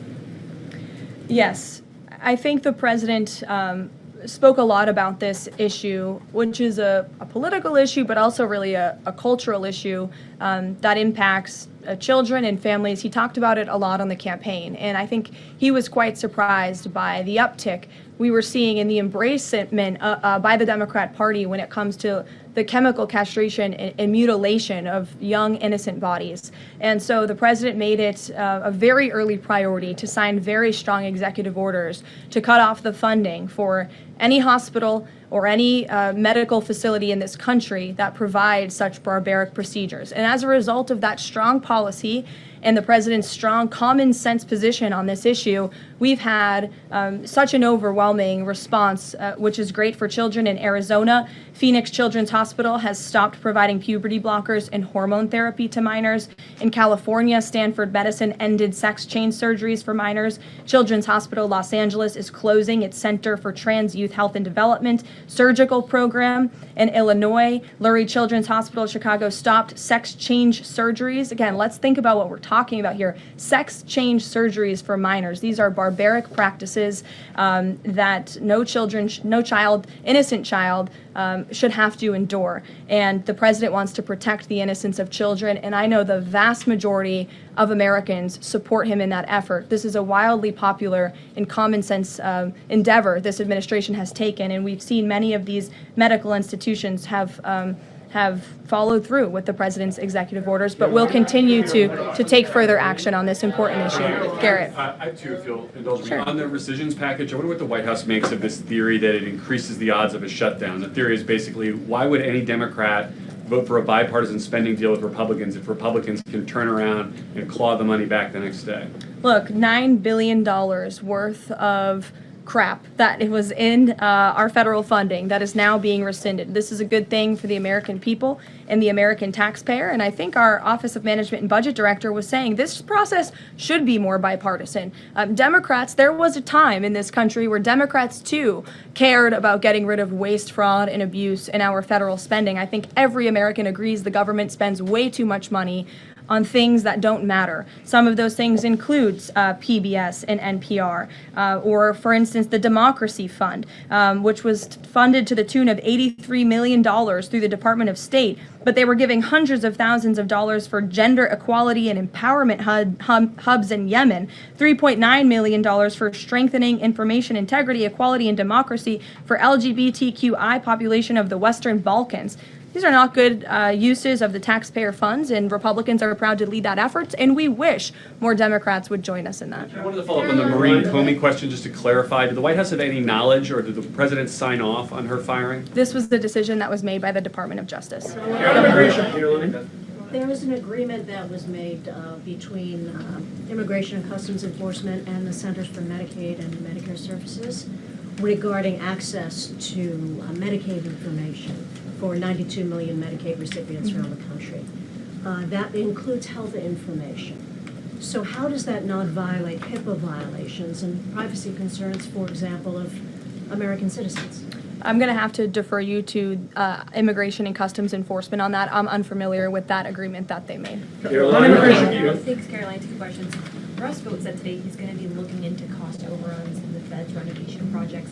Is there a deadline for him to come back with findings to the president? I don't believe there's a deadline the president has set for Russ Vought, but I think, again, this is a good use of taxpayers' time to look into this project that is millions and millions of dollars over budget. It's for a big, beautiful mansion for the federal chairman, reserve chairman, and I understand that it costs much more than it did the beautiful palace that many of you joined us at when we went overseas. So it's completely unnecessary. It's overpriced. And I think it's a good thing the administration, led by the president, is looking into it. If there ever were to find wrongdoing or fraud, would the president reconsidering firing Jerome Powell? Look, it's a hypothetical question. We'll see where it goes. The president spoke about how he feels on this matter yesterday. Sure. Thank you so much, Caroline. So we saw Ambassador Huckabee arrive to Prime Minister Netanyahu's trial to show his support. Does the president plan to impose any kind of sanctions against the Israel judicial system? I don't have any update for you on that or any announcement on that front. I don't believe so. Does the president believe that justice has been served in the Epstein case? Look, the president believes that he directed the Department of Justice to do an exhaustive and thorough review, and they did that. And they all agreed, the FBI director, the deputy FBI director, the attorney general, on the memo that they drafted and they released. Thank you, Caroline. Just a follow-up on Reagan's question. Representative Salazar's bill, it grants illegal aliens with legal status for 7-year increments. It also gives permanent path to residency for so-called dreamers. And, President Trump and Labor Secretary Chavez, who previously co-sponsored a version of this bill when she was in the House, they've spoken about a work deal similar to the bill, I believe. What's the difference between a work deal and amnesty? Look, as I told Reagan, the president, the White House have not reviewed this specific piece of legislation. It's just not where our focus has been. But the president, for one, has been very clear he does not support amnesty. We'll go to, look at some friends in the back. Brian, go ahead. You didn't show up early enough to get some good real estate up here. I love it. Any update on the auto pen? I know that there was the DOJ and some others were looking into the thousands of documents that were signed off just before Joe Biden left office. Any update on the auto pen? Yes. I'm not laughing at you. I'm just laughing at how far away you are, and you're going to need to get some microphones back there. And the auto pen investigation, yes. The White House counsel's office has launched their own investigation into former President Biden's usage of the auto pen. We have requested some documents from the National Archives. And again, as I've said many times from this podium, and the president has said as well, it's incredibly important that we get to the bottom of who really was at the tip of the spear in the decision-making process here in the White House. Because Former President Biden himself admitted to the New York Times, I understand he never gave interviews when he was here, but now all of a sudden he wants to give one. And he said that he did not actually review every single pardon that he signed on his way out the door. That's incredibly concerning, and I can tell you it's something this president would never tolerate. This is a president who is signing things all the time. Any document that has legal implications, this president's signature is on it because he's the one making the decisions. It does not appear that was the truth in the previous White House, and I know the American people want to receive answers on who was running the show because the decisions that were made in this place really destroyed our country, and we deserve to get to the bottom of it. Mark, in the back. Thanks. The Christian groups are complaining that they are not able to get visas quickly to travel to Israel, and it's been elevated to Ambassador Huckabee's station. Is the White House aware of that? Does it have any reaction to that? And is that part of the president's disappointment with Netanyahu and his government? Look, I'm not aware of that, Mark, but I'm sure, again, our National Security Council is, and also the State Department, as you know, travel visas roll through Secretary Rubio's shop over there, whom we work very closely with. So we will check in on the matter. But I know overall, this president and the administration do want to streamline the visa process to make it easier for both Americans who want to travel abroad and people abroad who want to come to our country the legal way. Sure. Go ahead. I was going to the gentleman above you, but go ahead, Libby, and then you can go. Sorry. Okay, two questions for you. The first is, during the Hill Nation Summit, Secretary Noem suggested there could be some changes to TSA's liquid limits. Mm-hmm. Is the president aware of that? Is that an idea that he's backing? And what would that timeline and the changes look like? Sure. I would defer you to the Department of Homeland Security, but I did see Secretary Noem's comments, and I think it's great that on day one she asked TSA, what are we doing right? What are we doing wrong? How can we make air travel more efficient while maintaining utmost security for American passengers and travelers? And I know they announced no more shoes, or you don't need to take off your shoes anymore at the airport, which I think is welcome news to all of us who travel a lot. But further guidance or decisions, of course, that's in the Secretary of Homeland Security's overview, and I would defer to her. And the other question for you is on Bondi and Burgum's trip today to Alcatraz. I'm curious what the funding is going to look like for that and who the president does want to see incarcerated there if it were to become. Sure. Well, this was an idea of the president. He spoke about it in May, and he directed his administration to review a reopening plan for Alcatraz if it is possible, which is why the Attorney General and the Secretary of Interior have traveled there today. They are touring the site, and if the Alcatraz prison is reopened, it would be under the purview of the Bureau of Prisons, and the Secretary of Interior also would play a big role in this as well. So they're there to review the site today, and I'm sure you'll hear more from them on it later. And just to follow up, Libby, on who the president wants to see housed in Alcatraz, the worst of the worst criminals in this country,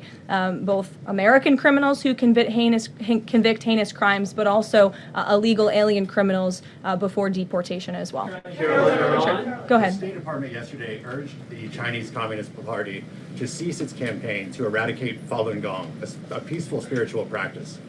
With the anniversary of this brutal persecution approaching, does the White House have a message for the CCP on this? Well, I will get you one, and we will get back to you. Sure. Go ahead.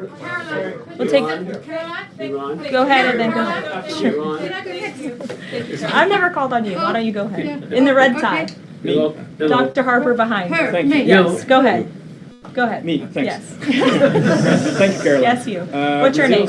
My name is Matias. Thank you. What's your outlet? I'm from Record TV, Brazil. Great.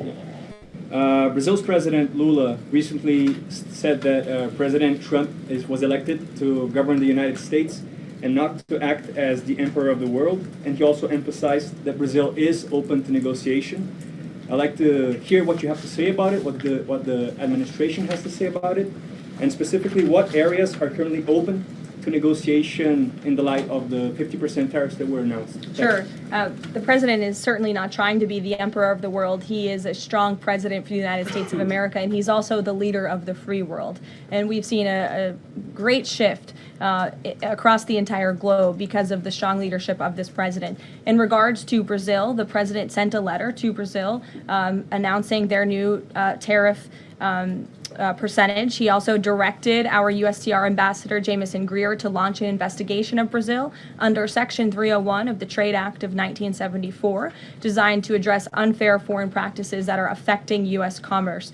For years, we know Brazil's digital regulations and weak IP protections have undermined U.S. tech and innovative companies, and their tolerance of illegal deforestation and other environmental practices puts American producers, manufacturers, farmers, and ranchers who follow better environmental standards at a competitive disadvantage. So this president always acts in the best interest of the American people and the United States of America, and he will continue to do so. Thank you very much, everyone. We'll see you later. I appreciate the enthusiasm today. All right, so she came out with a little bit of an attitude herself today and smacking people around. That's pretty crazy. It looks like I put up a poll and said, do you guys want to see Tammy Bruce? And as of right now, 85-15. So let me go ahead and jump over here and see if I can't, I can do it. I just have to turn my back on the camera here. So let me, let's see, what shall I play while I'm doing that work? Here, I'll just put this back on. Oh, I know what I can play. Oh, here we go. Mr. Bernal, did you ever advise President Joe Biden to pardon his son, Hunter Biden? On the advice? No, I don't want to play that yet. That's some good stuff. We got some good stuff coming up there. All right, so I'll play let's talk about gold. I'll be right back. We're in a very volatile time right now. There's plenty of financial uncertainty. Now is not the time to be speculative. And I'm also speaking from a personal perspective. I'm buying income-producing real estate, and I'm buying gold and silver. A lot of people don't know the difference between the economy and the stock market.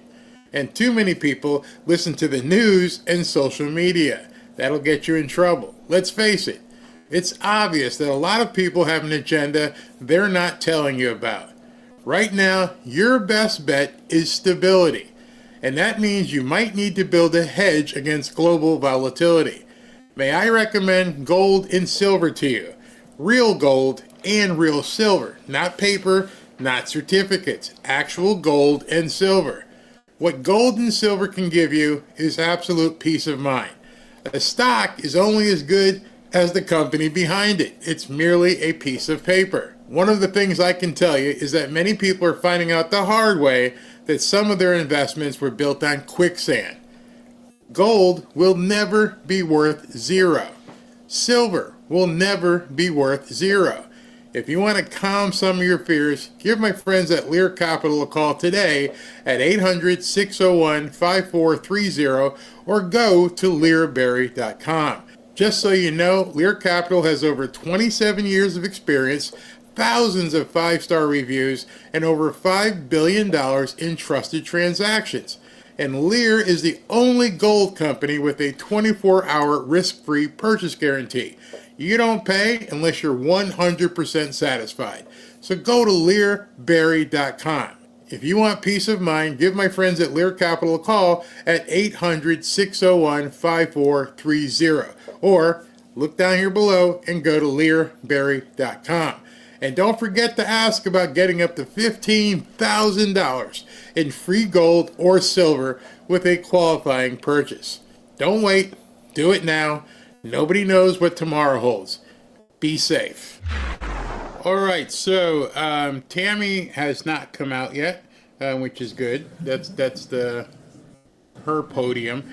Probably she was scheduled to go on at 2 o'clock. She probably held it. They're getting everything set up. She probably held it till Karoline got done, so that whatever reporters had to run over here, that she could wait till they got there before she started. So I saw in the chat some people were asking me, who is Tammy Bruce? Tammy Bruce is essentially the counterpart. She is the press secretary for the State Department. So she's basically Marco Rubio's press secretary. I guess you can call it that.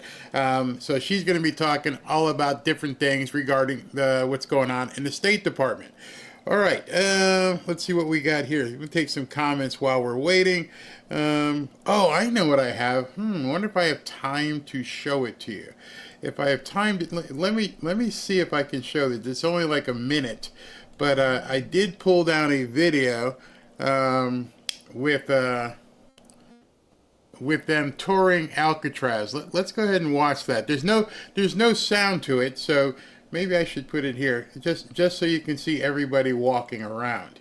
Wait 1 second. I gotta check what my timestamps are on my other video so I can go back to that and I don't miss where I am. Although I probably, you know what, after she's done with this, I'll save the rest of my stuff for tonight. So let's just go ahead and look at this Alcatraz video. It's pretty interesting. It's KE. All right, KE. I've got so many clips in here, so it's kind of hard to tell sometimes.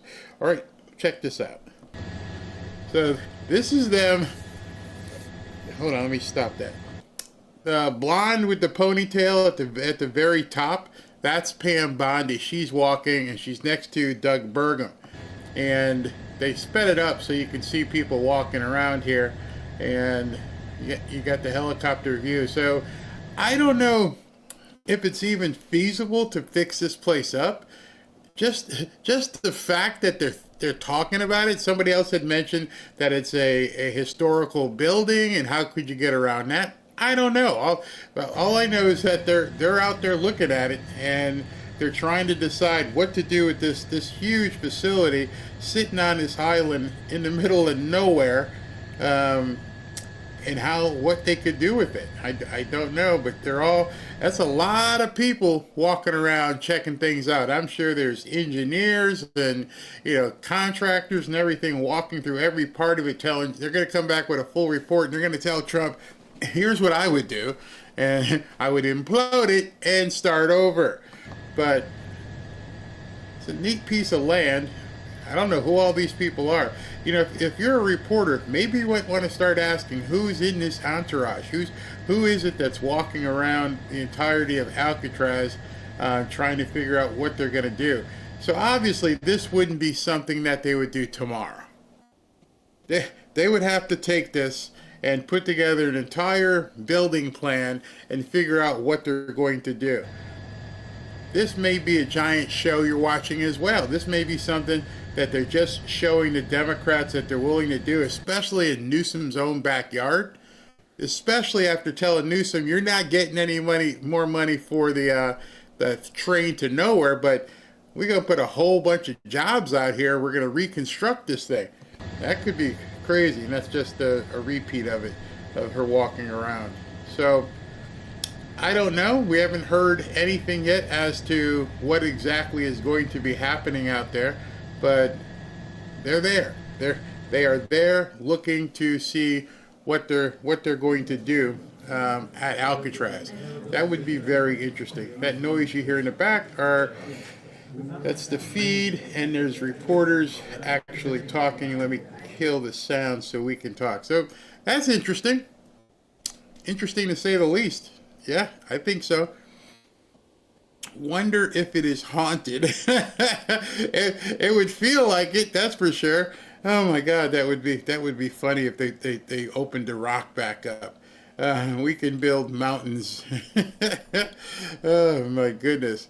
All right, so I don't know how long she's going to be, just like with Karoline, so I can continue with my show. I'm going to try and continue it because I don't know if she's going to come out right in the middle of everything, because that might be something she'd do. They've been waiting in that room for over half an hour, and they haven't come out. So I want to go forward. I want to do something, but I'm concerned that if I do it, then we might have an issue where she walks out and then we're stuck. All right, so here's what I'm going to do real quick here. While we're waiting for her, I am going to show you the new Trump knife. And so I will cut right back to that as soon as we're done here, and I can put this in, a word from one of my partners here. So many of you have seen the regular Trump red knife. That's the Trump red knife right there. And I've gone through it. Now, Patriot Addict, supporting a fanfare family, has a new product. It comes in a nice black box here, and it's the Trump signature knife. You can see it? Yeah, you can see it. Okay, Trump signature blade. And inside here is a new knife that they have. Let me pull it. Pretty much similar to the other knife, but this one says 4547 is emblazoned on it. Black and white knife. And on the blade, which is even sharper than the other one, I mean, this blade is seriously sharp, has an etching with Donald Trump's signature right there. Let me hold the light up so you can see it. All right, there you can see it. And just like the other knife, it's got that quick release thing that you can do. It has a window breaker on it, and it also has the seatbelt cutter. Poof. Sharp knife. Very, very sharp knife. And believe it or not, you can get this knife for free. It normally retails. You can, if you were going to buy it, this knife would cost $70. But because you're here as part of the fanfare family, they're giving these knives away for free. You just have to pay shipping. Shipping might be 13 or 14 bucks, but you're getting a heavy-duty, quality, extremely sharp knife. And that's what it looks like. So if you're interested in it, go ahead and click the QR code over here.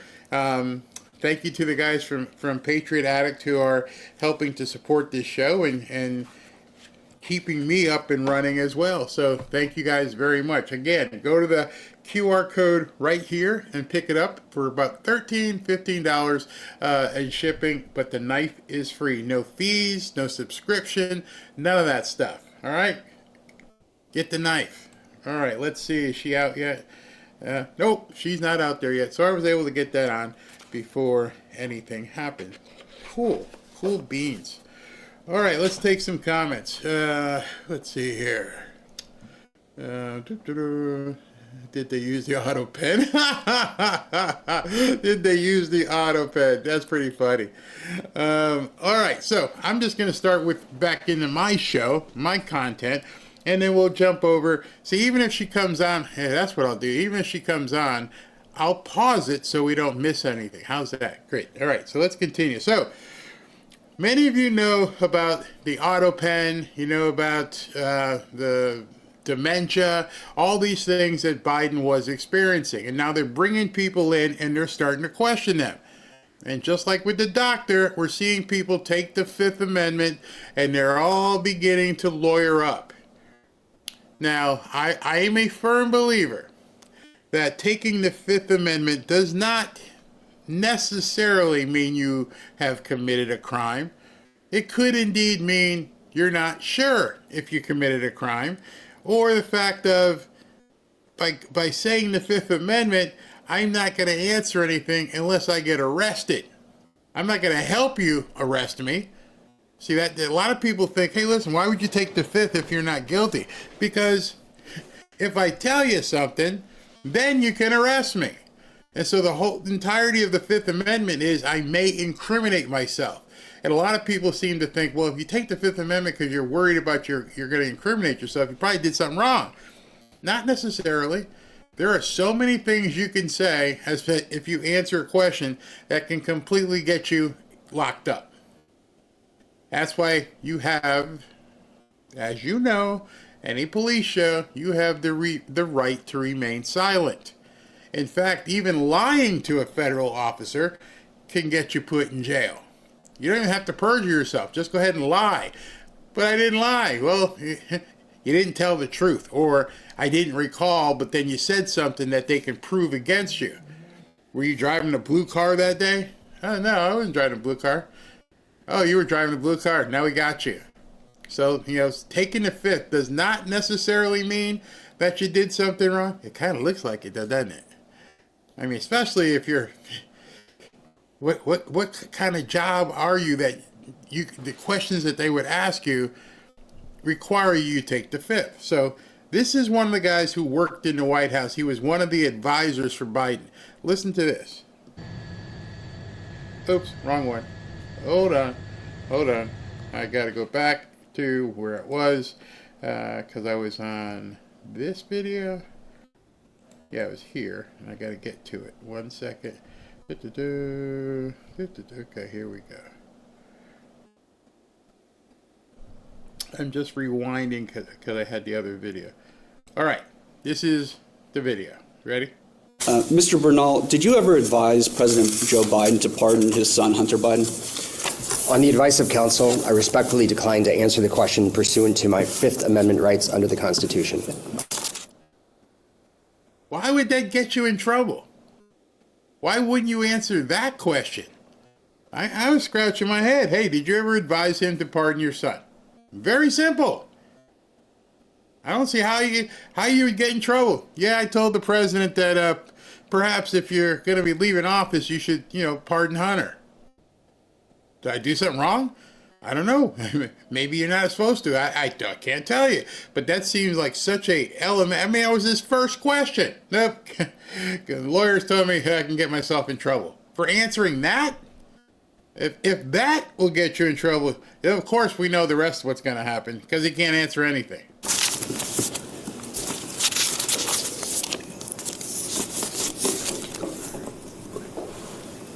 Thank you. We're going to go off the record real quick. Okay, we'll go back on the record. Mr. Bernal, was President Joe Biden fit to exercise the duties of the president? On the advice of counsel, I respectfully decline to answer the question pursuant to my Fifth Amendment rights under the Constitution. Let the record...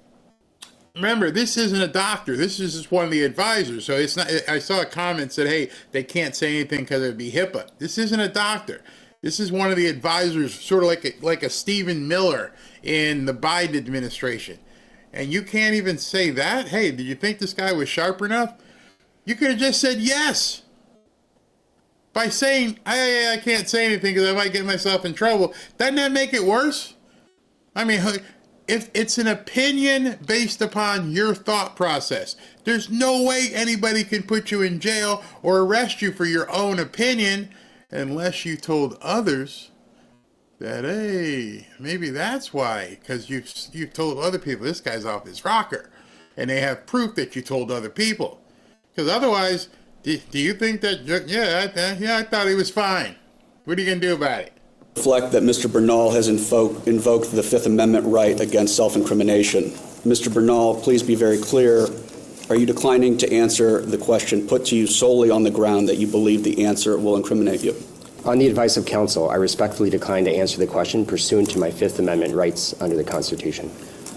Mr. Bernal, did any unelected official or family member of President Joe Biden execute the duties of the presidency? On the advice of counsel, I respectfully decline to answer the question pursuant to my Fifth Amendment rights under the Constitution. This doesn't look good at all. This is kind of scary at this point, and the guy is looking like really shady too. I mean, he looks like he's terrified. He looks like a caged animal. Like, oh my God, what am I going to do here? This is bad. Okay, continue. Let the record reflect that Mr. Bernal has invoked the Fifth Amendment right against self-incrimination. Mr. Bernal, please be very clear. Are you declining to answer the question put to you solely on the ground that you believe the answer will incriminate you? On the advice of counsel, I respectfully decline to answer the question pursuant to my Fifth Amendment rights under the Constitution. Mr. Bernal, did President Joe Biden ever instruct you to lie regarding his health at any time, including but not limited in your testimony to Congress today? That might be the easiest layup. Did he ever tell you to lie? Something they could never prove. Said, nah, he never told me. Even if he did, how are they going to catch you? Unless, of course, he did tell you. You need to go in there and lie. Who would know? This is getting really weird because if you can't answer that question, were you told to lie? No, I wasn't told to lie. What, are you kidding me? No, not at all. Were you told not to lie? I can't answer that. Guilty. Now I'll say it. You're guilty. If you can't answer something that simple, jeez. On the advice of counsel, I respectfully decline to answer the question pursuant to my Fifth Amendment rights under the Constitution.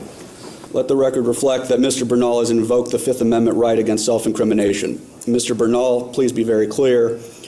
Are you declining to answer the question put to you solely on the ground that you believe the answer will incriminate you? On the advice of counsel, I respectfully decline to answer the question pursuant to my Fifth Amendment rights under the Constitution. Mr. Bernal, is it your intention to decline to answer all questions put to you today by the committee on the basis of the Fifth Amendment right against self-incrimination? I can represent.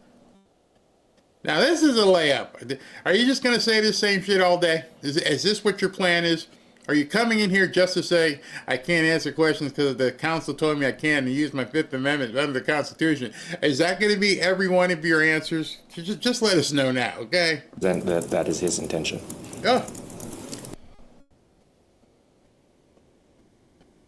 That is absolutely insane. Longtime aide Anthony Bernal was on Capitol Hill this morning under subpoena, and Republican leaders called him the ultimate gatekeeper, someone who had unfettered access to Joe Biden, really the whole family in the White House. According to House Oversight Committee Chairman James Comer, Bernal declined to answer any questions. Let's watch. This is the second witness that we've brought in via subpoena for a deposition that has pled the Fifth, and they've stated they're not going to answer questions. I think that the American people are concerned. They're concerned that there were people making decisions in the White House that were not only unelected, but no one to this day knows who they were. We believe there was illegal use of the auto pen. We're going to continue to bring these people in, give them an opportunity to answer questions. Now, this is where it gets a little sticky, and some of you aren't going to like this next part. You see, there is nothing written in the Constitution and the laws that say specifically how or how can't the auto pen be used. This is where the problem is going to be here for Comer and some of these other people, because they would have to prove without a doubt that Biden didn't know. Because if they can just say, well, Biden did know and he told me to do it, or he gave me the authority to do it, then there's nothing in the Constitution and there is no law that says you can't do this on behalf of the president. And so they'd have to be able to somehow flip the script and say Biden never knew and you were fraudulently operating this thing beyond his knowledge. And I don't know how they would ever be able to do that. They would actually probably have to bring Biden in, which I doubt they're going to be able to do, or that they even want to do, and make him sit for, these questions. Did you know this dude here was going to do this, this, and this? And he starts looking around, I don't even know what you're talking about. Then they would have him. But there's no way other than bringing in the former president of the United States and doing exactly to him like they did to Trump, that they're going to be able to prove that these people acted on their own. That would be criminal. That would be illegal if they acted on their own, but there's just seemingly no way they're going to get over that hurdle. And then, let's say they do bring Biden in and somehow decide to do that. How are you going to prove that Biden's dementia is at such a state that he even remembered telling him to do it? Because I would think if it was me and Biden came in and said, I never told Barry he could use that machine. You sure you remember? Yeah. And you see what would happen? How could you possibly prove that his dementia isn't clouding his memory, since you're saying that he was incapacitated back then? So if you believe he was incapacitated back then there's no way to prove for him to remember, did he give approval or not? So I think all of this is PR. I think it's just another way to get things out in front of voters, but I don't think it can go anywhere. These Democrats, what they've done is they've spun a web so incredibly well that they knew every single loophole, what they could and couldn't do, and what you could or couldn't find out. And so now we're at this position where it's, yeah, it sounds good. You're going to do all this. You're going to drag everybody out there. And they're all going to sit there and go, I don't know what you're talking about. Prove it. That's basically what people are saying. When they're taking those Fifth Amendment, I don't know, prove it. And there's no way to prove it. Literally, even if you bring Biden in and he just goes through and he drools through the entire deposition or hearing,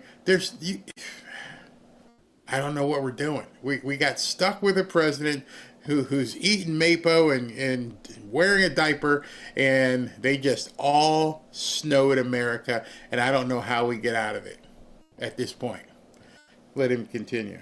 Legality, again, that was something I had touched on with Senator Johnson moments ago, and now on the Hill, that is definitely part of what's going on in hearings. This is the second former Biden official subpoenaed in the auto pen investigation to plead the fifth in testimony. The House Oversight Committee has more testimony scheduled in the weeks to come and expanding their probe into whether staffers were propping up the president, who may or may not have been making any of those decisions. First things first, that's just crazy. You can't answer a simple question about the former president's ability to discharge his duties, and you worked in the White House as chief of staff to the first lady, and you come in here and you plead the fifth. He can say whatever he wants in his testimony, which, by the way, his attorney read. He wouldn't even read his own statement. His attorney read his statement for him. So you came in there and said that him pleading the fifth is not an admission of guilt or anything about what was going on in the Biden White House, or was just to give any inkling to the fact that Joe Biden was lacking in capability. The fact that he couldn't make any statement, the fact that the White House doctor couldn't make any statement, and they both pled the fifth, which is their constitutional right to do, and we respect the Constitution like every American does. But the fact that they are now hiding behind the Constitution so that they don't have to tell the truth to the American people about Joe Biden's capabilities and mental faculties while he was president of the United States is not just shocking, it's stunning, and it demonstrates the level of corruption that was going on in that administration. The chairman is being nice. I don't have to be. This is corruption at the highest level. Because if you cannot answer a simple question about Joe Biden's capabilities, then that further demonstrates that he was not in charge of his administration. And if he was not in charge of his administration, then every order, every bill that was signed, every memorandum, as far as I'm concerned, are null and void. And congressional Democrats need to actually step into the light and not hide behind this stuff or run away from it, because everything that administration did, as far as I'm concerned, is unlawful. If he did not have the ability to discharge his duties, then anything that he signed or the auto pen signed or whatever, as far as I'm concerned, is null and void. And where was Kamala Harris? I'm not going to speak for the chairman. I'm going to speak for myself. As far as I'm concerned, every member of the Biden administration at this point needs to be subpoenaed. I don't care if they were a secretary. I don't care if they were a janitor working in there. They all got to come in and answer questions for this committee. Counselor, does that include Dr. Joe Biden? Of course. Her right-hand man, Anthony Bernal was the right-hand man. That's her guy, her chief of staff. If he came in here and pled the fifth, I'm sorry. Former first lady, she got to come in here and answer questions. That is the president's wife. I have a wife. James has a wife. Obviously, with family members, you want to do everything you can to protect your family. But if you can't answer a basic question to the mental capabilities of President Biden, then as far as I'm concerned, you now have to answer to the American people. She's a former president or vice president, be subpoenaed. I think Kamala Harris needed to please come in and tell us what she knew and when she knew it. Mr. Chairman. She ran for president, so she should be able to tell us what was going on. I think.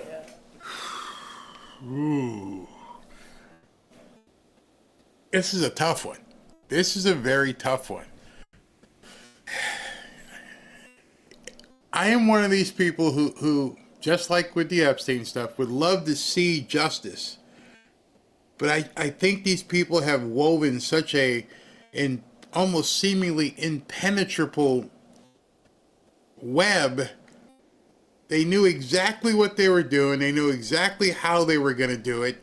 and they executed it according to knowing the loopholes and little things that they could go in.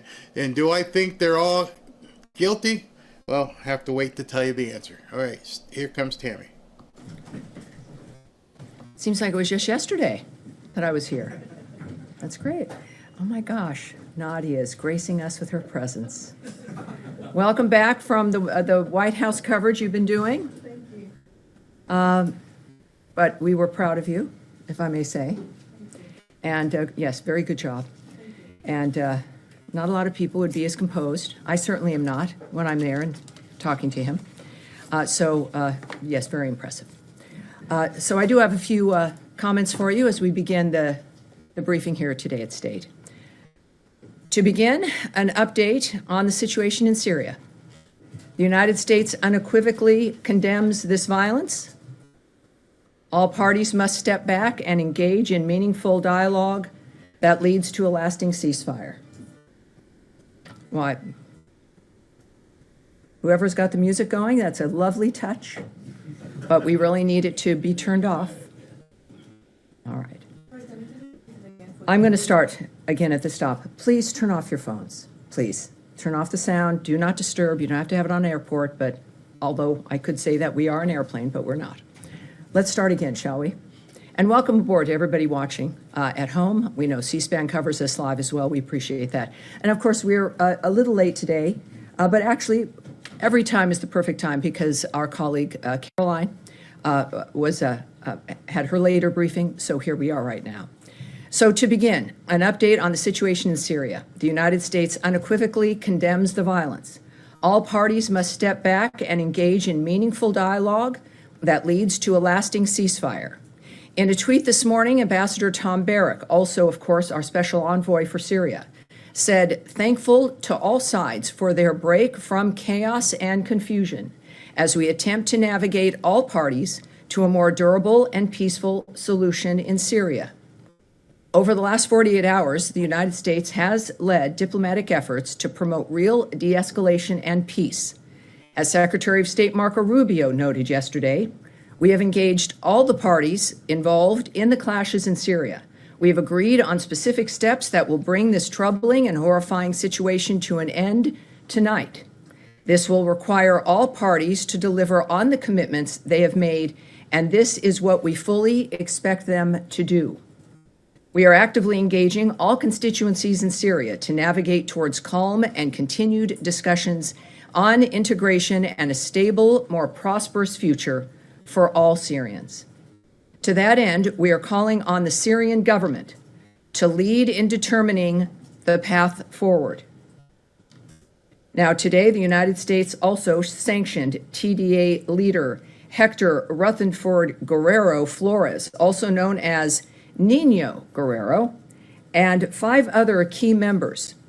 The Department of State, through the Transnational Organized Crime Rewards Program, managed by the Bureau of International Narcotics and Law Enforcement Affairs, is offering a reward of up to $5 million for information leading to the arrest and/or conviction of Guerrero. TDA is a foreign terrorist organization that originated in Venezuela and has launched a campaign of terror throughout our hemisphere. We are determined to protect Americans by eliminating TDA's vicious criminal activities. In addition, yesterday, the United States, the Kingdom of Bahrain, and the United Kingdom marked the UK's ascension to the Comprehensive Security, Integration, and Prosperity Agreement, CCPA. This milestone framework builds on the historic Abraham Accords and is aimed at fostering broader integration in the Middle East, bolstering mutual deterrence against external threats, and expanding cooperation to advance security, stability, and prosperity in the region. And finally, for today's topper, starting today, Secretary Rubio decided to end the ordered departure status for the U.S. Mission Iraq personnel, including personnel at the U.S. Embassy Baghdad and U.S. Consulate General Erbil. Personnel who are temporarily relocated outside of Iraq will begin a gradual return to U.S. Embassy Baghdad and Consulate General Erbil. The State Department's travel advisory for Iraq remains at a level 4, which of course translates to do not travel. We remain strongly committed to advancing our policy priorities in Iraq, strengthening Iraq's sovereignty, advancing U.S. business interests, and engaging with Iraqi leaders and the Iraqi people. The State Department, U.S. Embassy Baghdad, and Consulate General Erbil will continue to closely monitor and assess, as you might imagine, the security situation across Iraq and the region. And that is the conclusion of my announcements. And I'm ready to take your questions. And we'll start with the young lady who was in the White House first. So we'll start with Nadia right now. Thank you. I want to follow up with what you said. The president spoke with Prime Minister Netanyahu. He just issued a statement to say he's very sorry about targeting, or not targeting, but by attacking this church. He said it was done by mistake. But the State Department and the White House put a priority on protecting minorities, especially Christians. How can you make sure that Christians in Gaza are protected? We have 3 people dead, including 88-year-old woman from Ayyad family. And to make sure that these people are not actually targeted, but as the Prime Minister said, because there have been many, many incidents before, Tammy, as you know. They targeted the Russian Orthodox Church before. Yes, well, in this case, of course, it was an accident. I think that the response from Netanyahu is an appropriate start. Of course, we share condolences to the citizens, the civilians' deaths at the Roman Catholic Church. We have asked that Israel investigate the strike still, of course, and ensure that all civilians, including Christian civilians, remain safe. That's one of our, of course, regular asks of everyone as we try to stop war and engage with ceasefires because of the horrible dynamics that exist across the world when this goes on. There's no benefit to this, any kind of military action, no real benefit at all. So Israel did express a deep sorrow over the damage and over any civilian casualties, and the IDF, they do note, is investigating. And of course, for further information, we refer you to the government of Israel. I can tell you, as I think Karoline also noted, that President Trump also spoke to the Prime Minister. And I think it's an understatement to say that he was not happy, that this is, again, the kind of thing that reinforces his commitment to peace around the world. I've spoken with the Secretary today at length on a number of issues. Obviously, everyone is appalled. I can tell you, for those who haven't seen it and for those at home, the Israeli Foreign Ministry has said, Israel expresses deep sorrow over the damage to the Holy Family Church in Gaza City and over any civilian casualty. The IDF is examining the incident, the circumstances of which is still unclear, and the results of the investigation will be published transparently. Israel never targets churches or religious sites and regrets any harm to a religious site or to uninvolved civilians. The IDF has a statement as well. The IDF is aware of reports regarding damage caused to the Holy Family Church in Gaza City and casualties at the scene. The circumstances of the incident are under review. The IDF makes every feasible effort to mitigate harm to civilians and civilian structures, including religious sites, and regrets any damage caused to them. So this is, I think, a good indication of their realizing what the world expects, what we expect, and, of course, appreciating POTUS's contact as well, which is helpful for all of us. Nadia, one more. Yes, ma'am. Syria. Yesterday, the Secretary told us at the Oval Office that the conflict in Sweden is between the Bedouins and the Druze. Do you rule out any involvement of foreign fighters or ISIS fighters in what we have seen, witnessed in the last 3 days, including atrocities against civilians? Well, there will be some continued, obviously, there will need to be some continued investigation of the nature of what's occurred. We saw, of course, the President and the Secretary note, both of them, that they've been involved, and certainly our Special Envoy, Tom Barrack, is also, of course, the Ambassador to Turkey. And we know what we know at this point. Clearly, there has to be more investigation into the nature of how this started. But ultimately, the discussions have created a dynamic where the Syrians have withdrawn. Israel has not continued. That has ceased. And of course, there continue to be skirmishes. This is a rivalry between the Druze and the Bedouins that's, I think, 400 years old. This is, though, one of those challenges that, if perhaps confronted in the modern age with new possibilities of living together, that is the kind of thing we now know must be addressed. So we've had some success. You heard in my topper the Secretary's continued optimism, and Ambassador Barak, of course, is returning and will be involved. And of course, I can tell you also that we unequivocally condemn the violence that has unfolded there. All parties must step back and engage in meaningful dialogue that leads to a lasting ceasefire. Of course, we know those lines from various other locations, but we also have committed to them, and we engage with them as we are also in this case. Over the last 48 hours, the United States has led the diplomatic efforts to promote real de-escalation and peace. We are actively engaging all constituencies in Syria to navigate toward calm and continued discussions on integration and a stable, more prosperous future for Syrians. And that continues. That has been the mission of Envoy Barak, and it remains the mission of President Trump and Secretary Rubio. All right. Yes, ma'am. Humaira.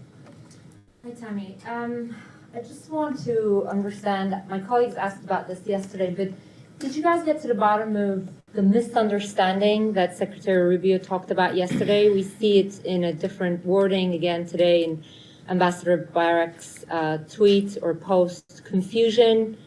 What was this misunderstanding, and did the U.S. government intervene in a way to assure that this misunderstanding will not happen going forward again? You seem a little skeptical, but I don't know if I know some people at home can see some of the reporters here in the first two rows. I guess that's a prerequisite in this job. Yes, perhaps it is. But for those who don't know, the language from Ambassador Barak's tweet: thankful to all sides for their break from chaos and confusion as we attempt to navigate all parties to a more durable and peaceful solution in Syria. And I noted to you already the language from the Secretary. The confusion, as was conveyed to me and was, I think, generally understood, was this ancient rivalry between the Druze and the Bedouins, and violence ensuing. The Syrians moving to that area to quell and stop that violence, and the Israelis who see that occurring to the Druze community and their concerns, then entered what they assessed was something larger than what, or even not what it was at all. I am not a party to the full discussions or to the details of obviously of all of these groups and nations, what their choices were. But when the Secretary chose and the President chose to use the word miscommunication or misunderstanding, obviously here now from the Ambassador, chaos and confusion. The good news is, the story is, it stopped as within the management of that larger conflict. Again, there's still skirmishes and other issues that, as we've also noted, the Syrian government is going to have to lead, but with obviously there'll be other involvements, but lead into this de-escalation and to the stability. So this is a reminder, and you weren't here, but as I noted to one of your colleagues who asked as well yesterday, that this is a region and certainly a nation that has been unstable, which is why we talk about stability, for generations. There have been rivalries for hundreds of years. We are optimistic people. Humans tend to be that. And our effort is to try to bring this together and to stop it. The answer to whether or not there's hope is the fact that there has been a response, that the parties have acquiesced and are dealing with that response, and that we are committed to seeing this problem that emerged, and now we know what to work on to make sure it doesn't happen again. Right. My follow-up to that is related to something that you just said. U.S. is pursuing stability in Syria, as far as I can tell, lifting of the sanctions and... I promise you that's what we're pursuing. Right. Yes. So does it support Israel carrying out these military operations when it deems necessary? I can tell you regarding Israel's intervention and activity is the United States did not support recent Israeli strikes. We are engaging diplomatically with Israel and Syria at the highest levels, both to address the present crisis and reach a lasting agreement between the two sovereign states. President Trump has outlined his clear vision of a prosperous Middle East and stable Syria at peace with itself and its neighbors. Peace among neighbors, including Israel and Syria, is a critical component of this vision. So I won't speak to future conversations or past ones. What we're dealing with now is this particular episode, what was required. And I think we've been very clear about our displeasure. Certainly the president has, and we've worked very quickly to have it stop. All right. Yes. Thank Willie. you, Tammy. Just back to your talk on Syria. You mentioned you condemn. And let's stick with Syria for a bit while we're in it, just so you know, and then we'll continue on, of course. Go ahead. You mentioned that you condemn the violence. Are you specifically talking about the Druze Bedouin All the violence, violence, or also all the violence. Israeli Clearly, this started between those two groups, and what we know is that violence erupted. Well, there's a continuing long issue between those two tribes, and then two major nations began to engage. Obviously, we then engaged, and it stopped, and that is, for me, a very, very proud moment. It's a remarkable situation being here at the State Department and here at this podium and taking this job, is to be an observer of actions that can be taken that stop what could end up being major global horrible issues. And we continue to work on some. We have been successful on others, but it was a very heartening and wonderful to see the work in that regard. So I think that it's the violence in general that appalls the president, that disturbs the secretary, and it is what we all want, even though we've grown used to it. But it's possible. And if anyone can make it happen, if any country can, it's the United States, and it's the president, and it's Secretary Rubio. All right, yes, Sean. Could I follow up your answer that you gave to the member said that the United States does not support recent Israeli strikes? Can we say that the United States, Oh, boy. Yes, I know, it was suddenly the voice of God. Don't want to give you any hints there. That's though. always my aspiration. Yes, there we go. Just going back on serious note, you said that the United States opposed the Israeli strikes. Yes. Two parts to that. Was there a message beforehand that Israel should not do this, and now going forward, will the U.S. continue to reject Israeli military? Well, as you know, I won't speculate. I'm not going to comment on what was or was not said prior to the situation that we're dealing with currently, nor will I speculate about every situation is different. I am not going to speculate or guess. None of us should at what the leaders of our country might do under any other certain circumstance. Well, just also at the beginning, you were talking about how Syria and the Syrian government needs to lead a future path. I forget Yes. the exact words. But is there a long-term solution? I mean, you mentioned that the United States helped defuse the situation, but this is essentially the Syrian forces leaving part of what is part of Syrian territory. Are you seeing a long-term demilitarization? Is that what the U.S. Well, I know it's about Syria taking the lead in determining the path forward. And so that was a very specific way that it was put. And I think there's a few people who have an idea of what's possible in what seems to be maybe an impossible situation, but we don't see it that way. And I think that's where new ideas, new solutions can emerge, is when you don't give up to what you think is impossible. So I can't comment on what the strategy would be, what individuals imagine. It is a region that is ancient, and the people are ancient, and it is the modern world, and I think we now provide a chance, our generations do, to have a different kind of path forward. Just one more point on that. All right. I mean, one of the points that Israel is making is that there are jihadists involved in this, and that some of the violence has been against Druze. Is there any concern about linkages potentially between the Syrian government, and is that something that the U.S. has seen? Is that something that the U.S. would? Well, I know that from the beginning, the issue was, of course, working with the new Syrian government on dealing with the problem of ISIS. That's I think, a unifying dynamic. We know that ISIS has been an issue. We know in that region, my goodness, look at what we've been facing with Iran and state sponsors of terrorism, and what we've all experienced for quite some time. So we know that has to be part of which I won't preview anything for you because I'm not a part of that team, but we know that matters deeply to Envoy Barak, and everyone is clear-eyed about what this is. And yet it won't stop them from trying. But the good news is that the good and the bad news is that we have enough history to know what's solvable, what isn't. I recall before President Trump's first term that this idea of getting rid of ISIS as it was moving around the globe, that it was going to be impossible. It would take 30 years. This is just a giant, horrible thing that we would just have to learn to adapt to, but it could never be crushed. President Trump did not believe that and chose to move forward anyway. And I think it was about 18 months, 2 years at the most, and he eradicated ISIS. And so we know that there's in order for something new to happen, you've got to have the idea first. We have that. Again, we're not naive, but we are optimistic. I think that is the history of the American people. And we're going to continue on that. We have good representatives helping us with that as well. Yes, sir.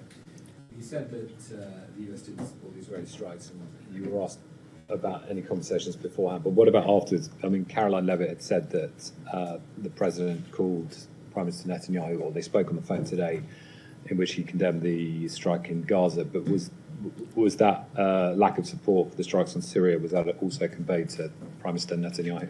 Well, I don't know. I wasn't on the call. We were not informed of those details. Caroline had what she chose to share with you, so I won't get ahead of guessing what the conversation was. And just one other Yes. question about, I mean, you've said in the church strike, you've asked Israel to investigate that. Ambassador Huckabee said yesterday that the US had asked Israel to investigate the death of Saif Musaleh, the Palestinian American who was Yes. killed.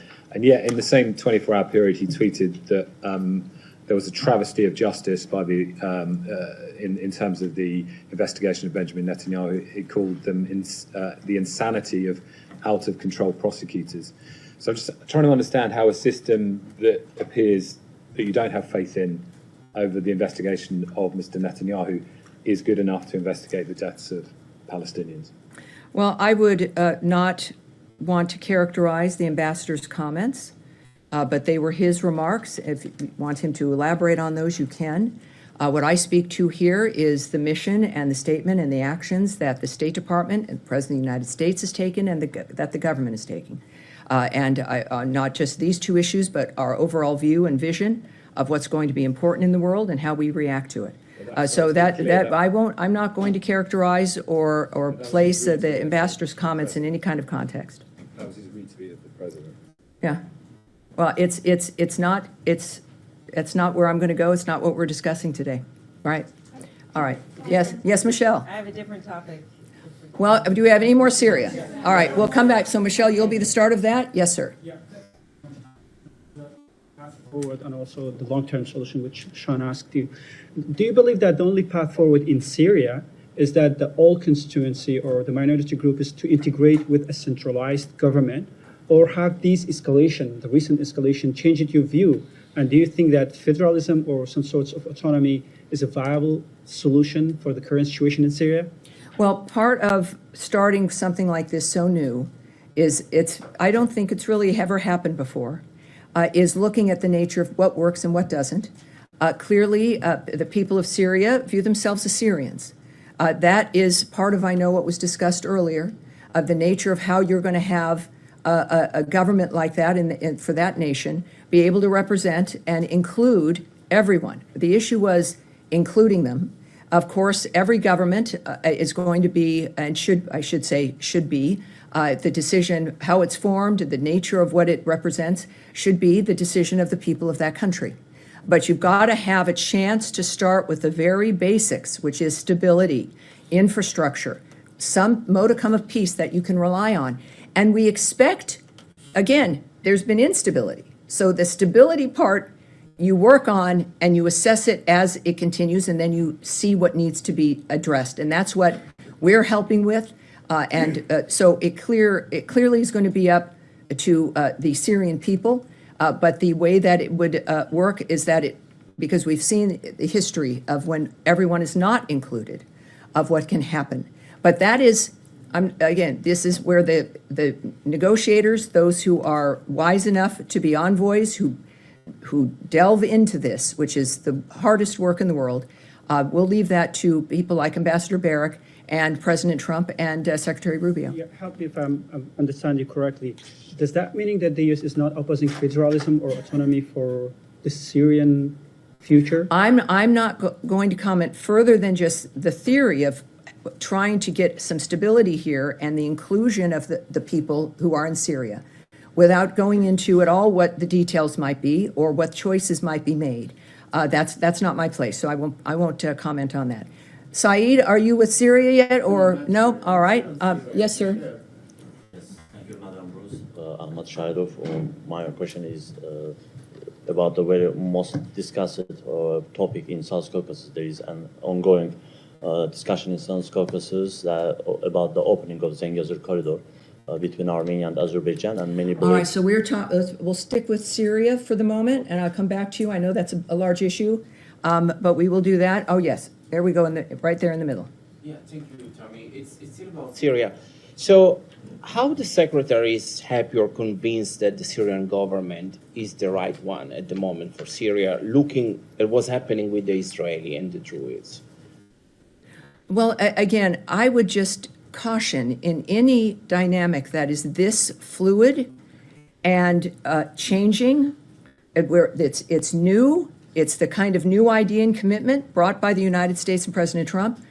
I would caution to not see something that occurs that has been by our government characterized as a mistake or a mischaracterization or a misunderstanding in the midst of something that is also part of a 400-year-old tribal conflict. But the story is, it was stopped. We were able to stop it.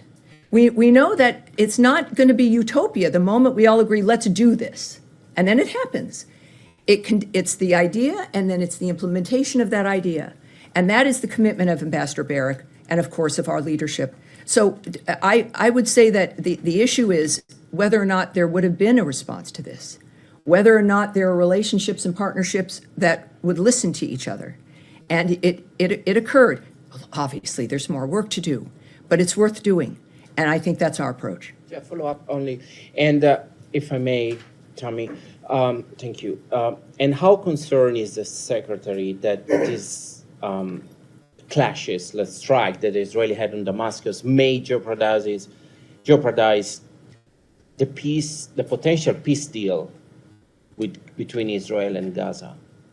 But this is a whole region that has, it's ancient, the beginning of time, with clashes throughout and with miraculous governments throughout, just like the rest of human history. We're looking at this clearly. There's Ambassador Barrack. We have a very specific conversation going on about Gaza and Israel's situation. Certainly, we have Russia, Ukraine, and other aspects where there's new peace deals, new ceasefires that we also discuss. But let's not conflate all of them. There are different situations with different triggers, different dynamics. And that's why we look at each one differently, and we're working on each one with a different goal that is particular to that situation.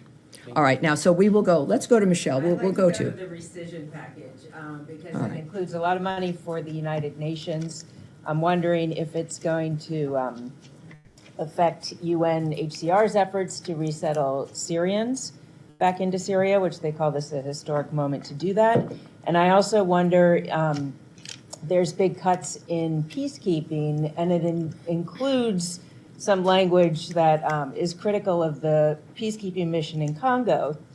Yet the peace deal that you guys negotiated relies on the UN peacekeeping operation in Eastern Congo to help implement it. So I wonder if you've changed your mind. Well, of course, that's a dynamic regarding the White House and the bill regarding the budget, et cetera, the rescission bill, for sure. At the same time, and I knew, a little birdie told me that a lot of journalists were meeting and had a briefing on the issue of the UNHCR, right? And I don't have that answer for you yet. I want one for you. It's literally, I need to find the answer to the details of that. We're going to take that back and get that for you. And since there are others interested in that as well, we'll make sure others receive it if you want to contact us with that information. Regarding comments made in a bill, the nature of certain cuts. Each situation is very unique and different. As we've, of course, as you know, we've just completed essentially a several month-long reorganization and some cuts regarding how foreign aid is applied and implemented and distributed. I would just repeat that even though there are cuts and we are looking at reforming certain dynamics, it doesn't mean that our efforts will stop. It doesn't mean because something looks different that it's going away. It might be handled differently, but I can't speak to the specifics that you mentioned, but what I do know that what matters to the Secretary and what we've expressed regarding that region and the work we're doing there is that what we need to have done will get done and will be funded and we'll move forward with it. All right. Yes. Thanks, Sam. I'm hoping to ask about an update to the situation where the 500 tons of high-energy biscuits are said to expire in a warehouse in the Middle East. The statement from the department yesterday said that the U.S. would always look to try to avoid any kind of food waste, try to repurpose it. Is there any indication that repurposing might happen at this point? Well, there's a lot of interesting numbers that have been moving about with this story. There's some basic responses I can give you, including the fact that if something is expired, we will destroy it. It's a matter of whether or not it's safe to distribute. But I think what's important and what part of the story is here, and a lot of people don't know this, is that we have been feeding the world's hungry for generations. And we've done it because we can. The issue is are we doing it as efficiently as we can and as smartly as we can? We, as an example, distribute roughly 1 million metric tons of food aid every year, which is reflective of the American people's generosity. Of the 1 million tons of food distributed annually by the United States, 500 metric tons of high-energy biscuits also is part of what your question is in the news has been that they were destroyed and they were expired, and yet that 500 metric tons represents less than 1% of the food aid that we distribute around the world. I would also note the difference in its situation where why those biscuits were stored. Americans don't realize, perhaps many do, that we store emergency food all around the world for people in the event of a catastrophe in that region. So we have food that we purchase and it goes to, let's say, the World Food Program or to another distributor assigned to specific sites for distribution. And then we have food that is assigned to be held in the event of an emergency. Those are emergency frameworks, and they are not distributed. They're there in the event that obviously something horrible happens and you need that kind of nutrition. That's where those biscuits were. That was 500 metric tons of what they say HEB, high energy biscuits, and that is less than 1% of the food aid that we distribute, as I've mentioned. The best analogy I can use is that I think most of us have, I do, I'll just refer to myself, a lot of batteries in a battery carrier that I don't use, that they're there in the event of an emergency and the electricity is down, and I know what needs batteries and what doesn't need batteries. And if you wait long enough and there's no emergency, they start to do weird things. They start to sometimes bubble over and get a little corroded. That's why you should use them. That's right. Candles, perfect in earthquake country also. Yes. Batteries, though, we have them. They're situated. Other survival stuff, you situate it, and then you have to get rid of it if fortunately you don't have to use it. That's this story. The story here is the nature of the commitment of the United States to food aid, which we all commit to, but also still, like everything else, doing it more efficiently, with less expense, but with the same framework. So yes, I mean there's a dynamic there where we're going to destroy and we have before the emergency food rations in particular that might expire, and then replenish that. So All right. Well, we'll finish her questions and then I'll come to you, Matt. Yeah, We're we'll just finish. going Go to say ahead. that Deputy Secretary Regas did say yesterday on the Hill that this was something that he found distressing. He said it appears to be a failure.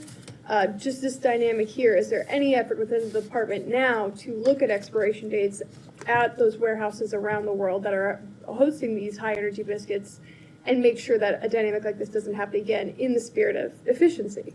Yes, DMR Regas, he's a deputy secretary here at the State Department. He said a number of other things indicating, and I'll read part of his testimony to you as well in this regard. He said, we're still the biggest giver of aid anywhere in the world by far. So this is a media account, so I'd want to look into, forgive me if I don't take everything in the media that's reported as 100% factual, but I do want to find out what happened here and get to the ground truth. So the fact is that what I've described to you is the case. The numbers that are being reported are wildly incorrect without the context of what the food is there for. It is, considering the nature of the situation, I would say that this, if the implication there was that this was due to the USAID action or a pause or something, I would say that that is incorrect. But the deputy, I think, noted the fact that there's a number of things that can affect this, and I've described some of them to you. At the same time, we are involved in looking at all of our systems. That's been the case from really day one. That's been a commitment of the secretary, not just of aid technically and the structure of the building, which we've been just through, changing that for more efficiency. But that is, I think, a hallmark of what matters to Secretary Rubio and something that we will continue to do, which inevitably would address this dynamic as well. But I have to say, for 1%, when you are moving 1 million metric tons of food around the world every year, for 1% to be the factor that has to get destroyed is a remarkable record. And if there is a suggestion that we're not doing it right or we're not doing enough, it is fair to say that we will not be lectured about the issue of food aid or what we do for the rest of the world, being the world's largest supporter of people with food and other aid. We have been, we are now, and we will be. All right. So, Tim, yeah. Yes, Matt. Sorry. Oh, don't be sorry. You're never really sorry. Go ahead. Well, maybe it's all right. Maybe not. Maybe not. I just. Are you making a case that that these biscuits were not needed? That there was Oh, well, that's very clever. No, I'm just trying to figure out. I'm presenting the context that we have stations of food around the world that are specifically aligned to being held for an emergency, while we then distribute 1 million tons of food around the world in immediate need frameworks that are destined for a certain place. It would, and then that gets replenished. So it's not that it wasn't needed. It served its purpose. It was needed. It was needed to be held in the event that there was an emergency.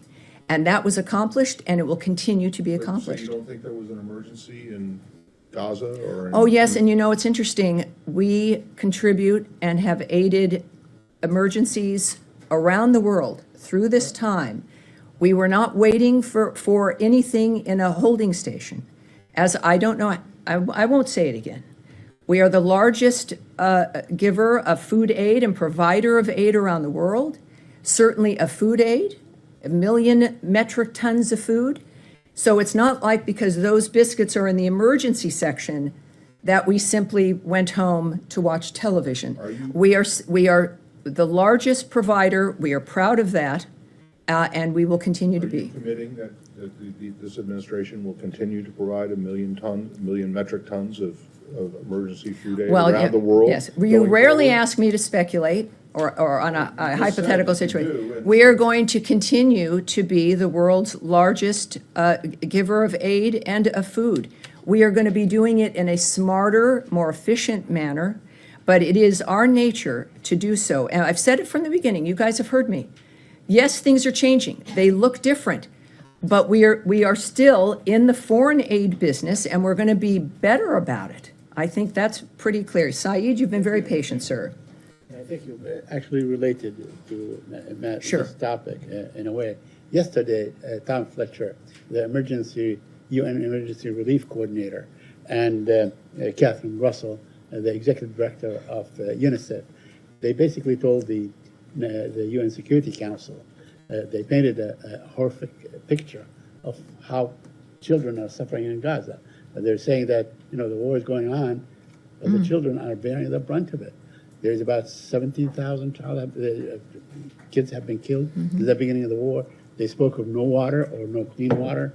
They spoke of waterborne diseases because it's not clean and so on. No fuel. The hospitals are not working. Saeed, we know. War is horrible. We know. Yeah, We know.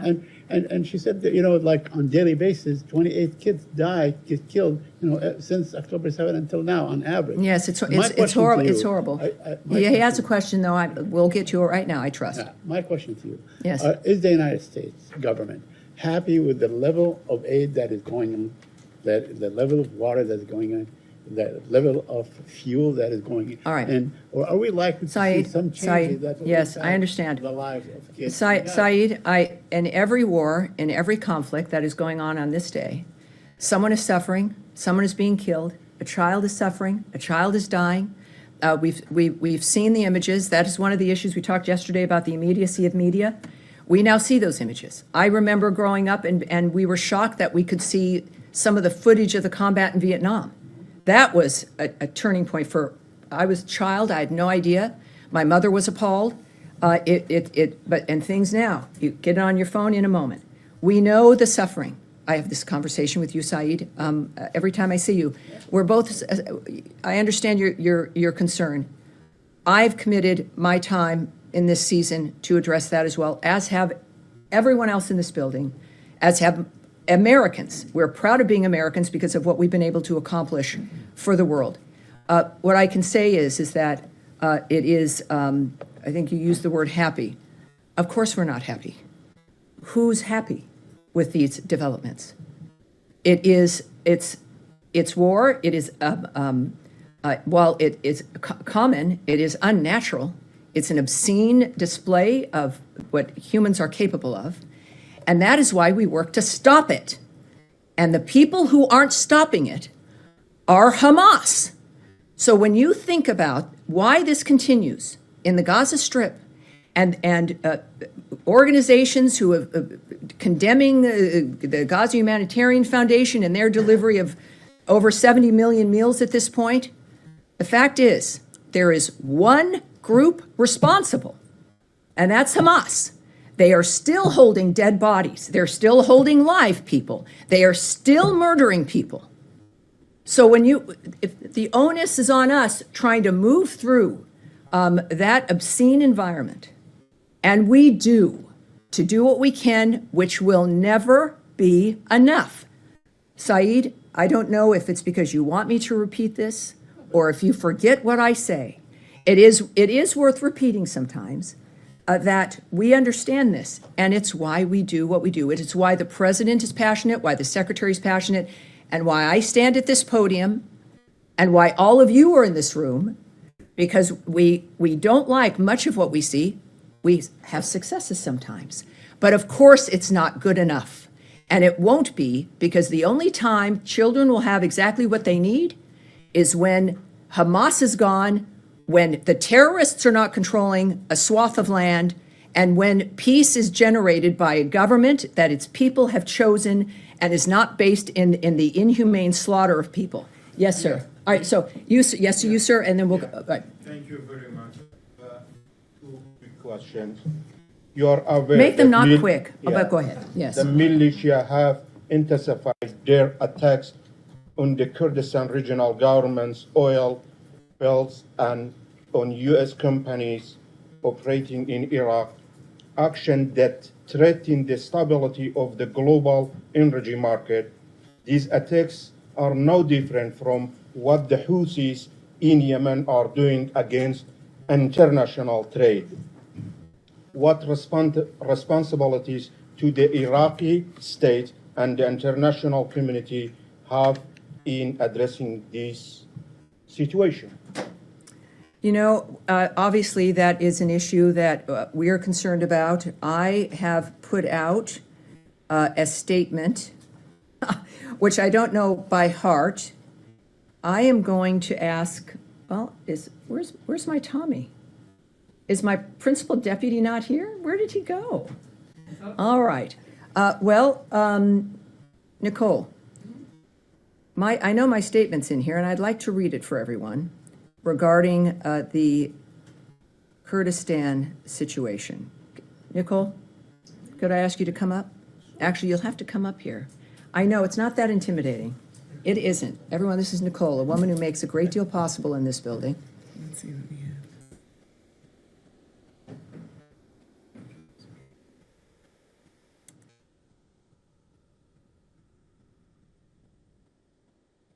She does this for me all the time. And if I can't find it there, I'll pull it up. Yeah. I'll pull it up for you and give it to you in just a second. All right, great. So we'll get that. We're concerned enough, obviously, to where I issued a statement on the attack, essentially, in Kurdistan. And I do want, because I wasn't able to answer it yesterday, and I do want to get that to you. So I'm going to come back to that. Did you have a second question, sir? Second question, on Friday in the Kurdistan regional government, some PKK members surrendered their weapons as a goodwill gesture in support of the peace process in the Turkey. Yes. What is your position on So this? we're aware of the videos of the members of the PKK, which is the Kurdistan Workers' Party, burning their weapons in a public ceremony, as we know. So that's very important. They wanted people to see them actually doing it. That was in northern Iraq last Friday. We consider the PKK a foreign terrorist organization. So any move to lay down arms and remove that threat is a welcome step. And of course, we know that the SDF remains a great partner in the fight against ISIS. And now it's time for them to integrate into, is this the same, hold on. Well, this is moving more back into Syria, so we're gonna wait on that. And I think you found my statement on the other issue. Thank you, ma'am. I appreciate that. This is, I didn't used to have to do this when I was 20. Many of you have to do this. The United States strongly condemns the drone attacks that have been targeting oil fields in the Iraqi Kurdistan region since July 14th. These attacks imperil Iraq's stability and economic future.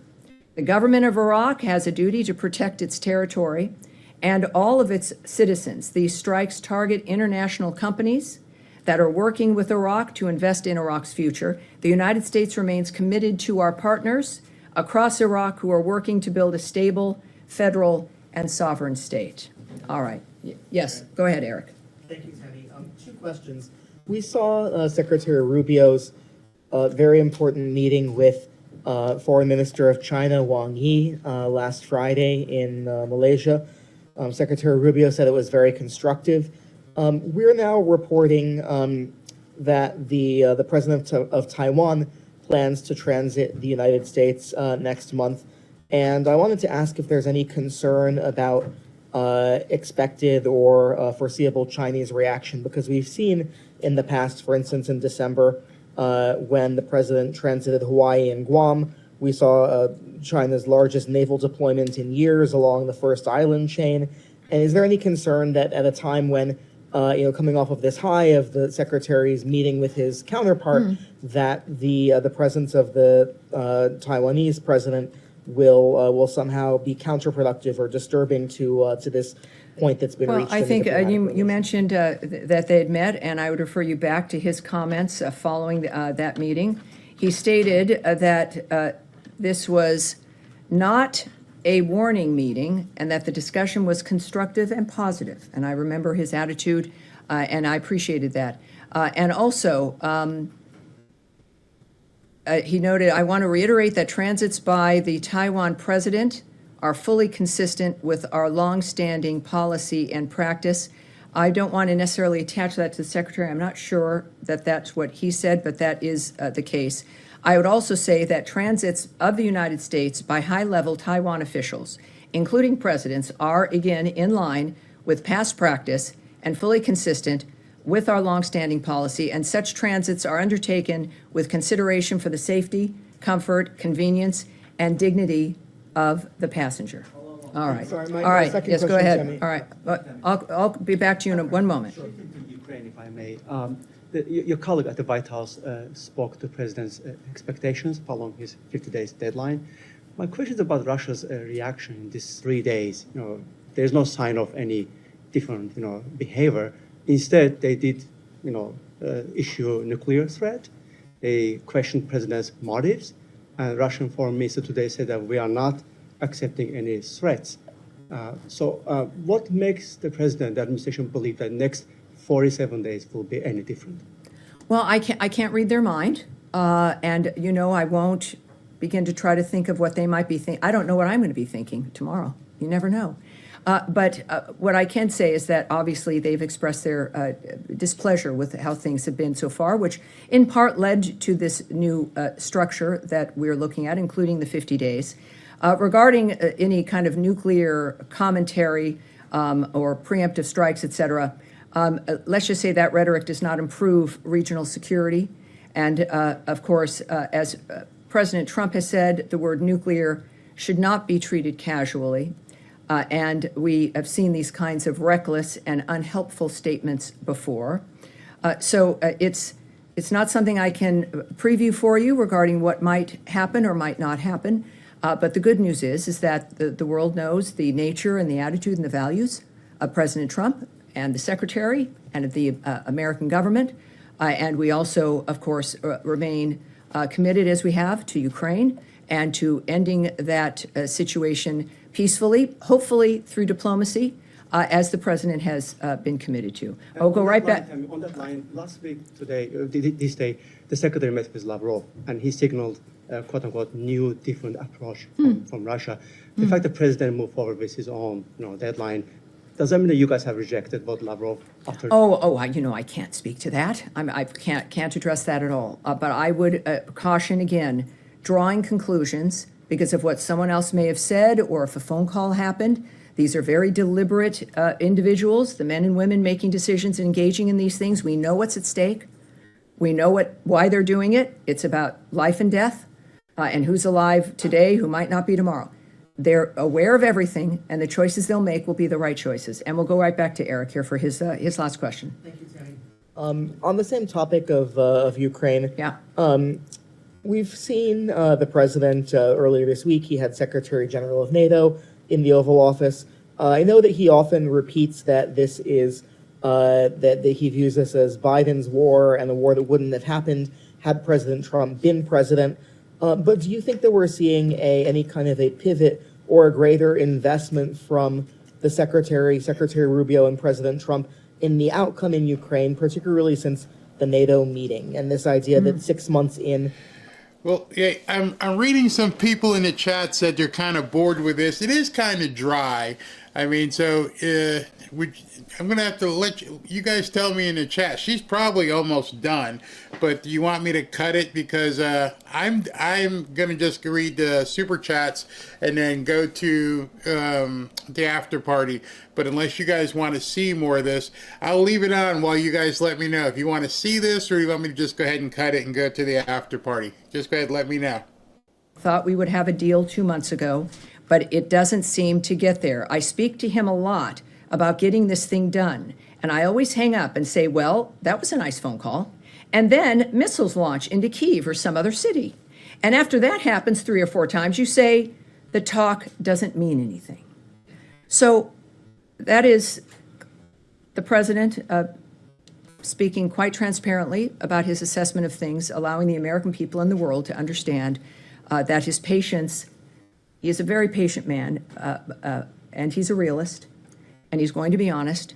And the arrangements and the conversations, certainly with Secretary General Rutte and NATO in general, the plans in which to make sure that Ukraine has what it needs defensively.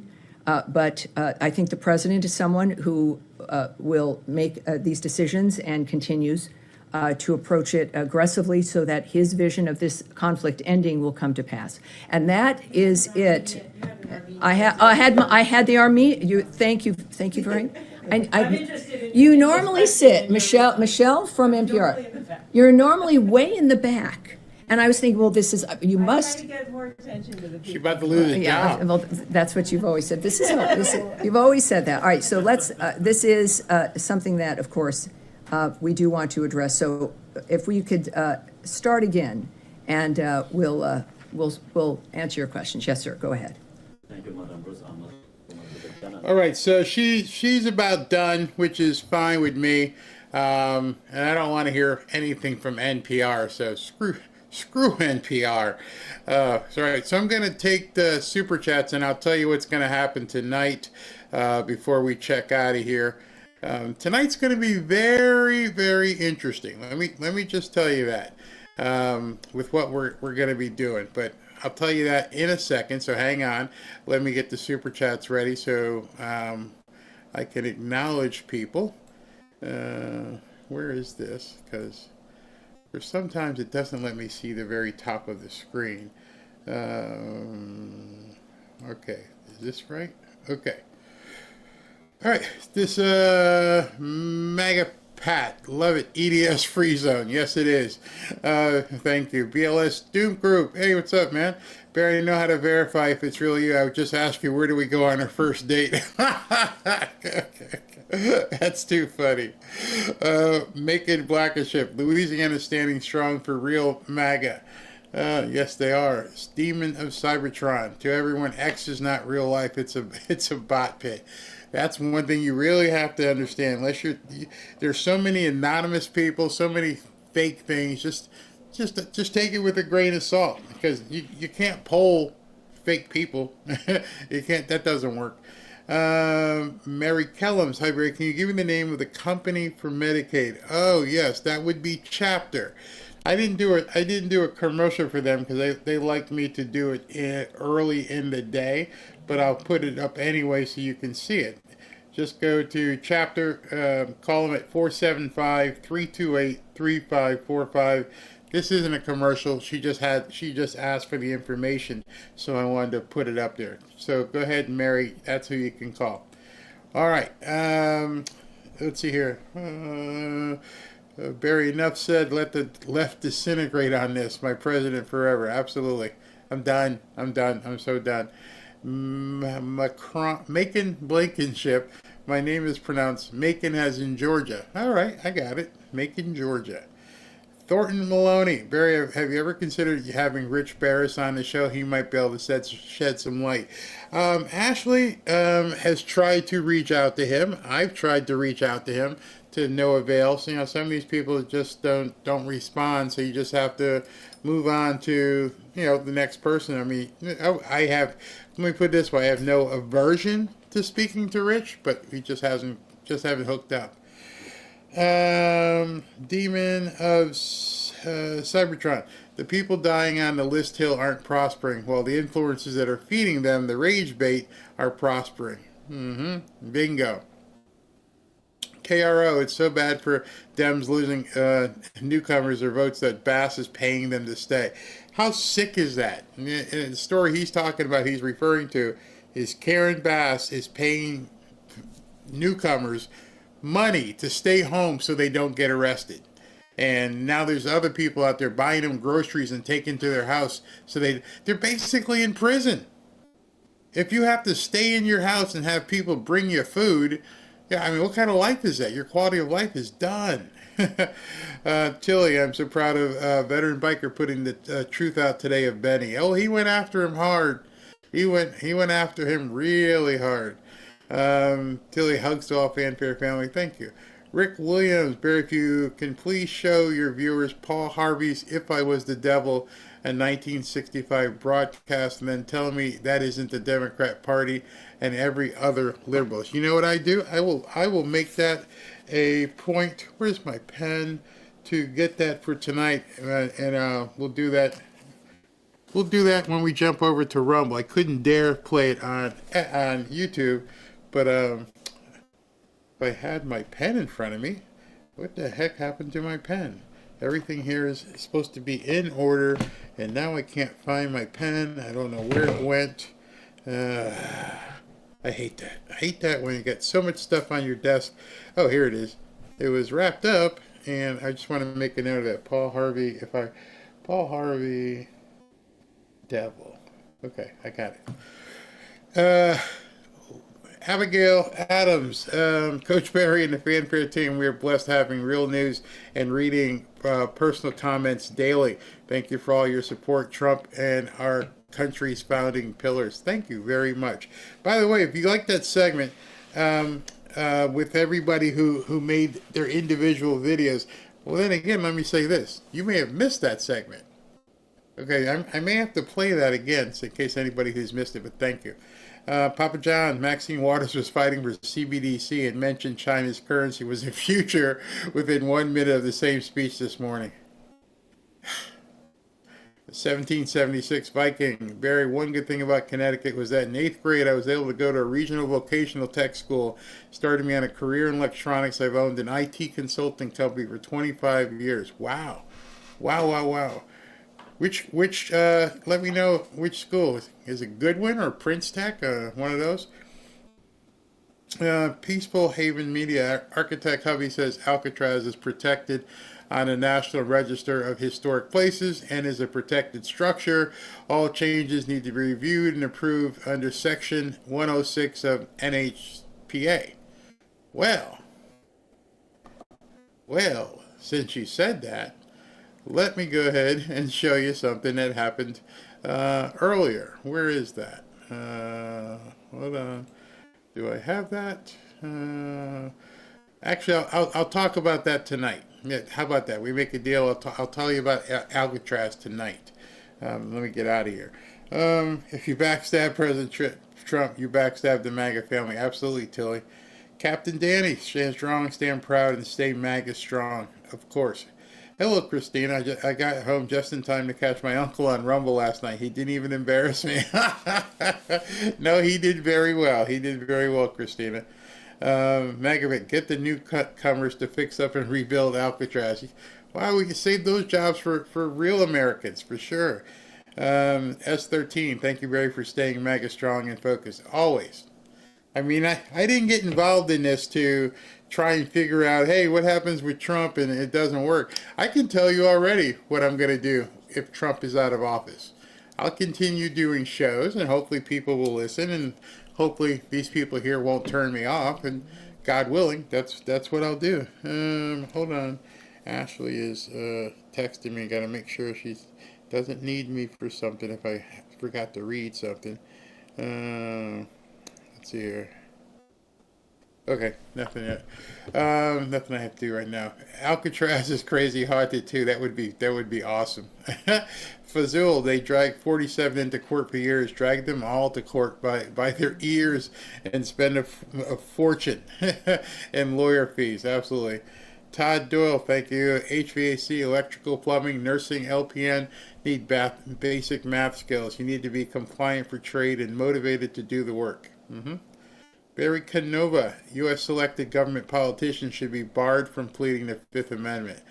Yeah, but he wasn't a politician. He was like an advisor. He wasn't elected, so. B.F. Thompson, thank you very much. Fazul, Tammy is sharp as a tack. No, boy, both these press secretaries, both Tammy Bruce and Karoline Leavitt, don't take no crap. Linda H., I will stand with Trump. I will defend him, and I know he has a plan. Thanks, Barry, for putting the Epstein BS in perspective yesterday. Perspective. I don't really know, as basically nobody knows. Nobody knows what that approach is or what's going to happen. But the thing we do know, and every single one of us, there's no secret, is that this man is not going to just let things that these people attacked him go by. George Rivera, Tammy is a Kennedy Democrat who would be a conservative today. Yep. They've chased all those people over here.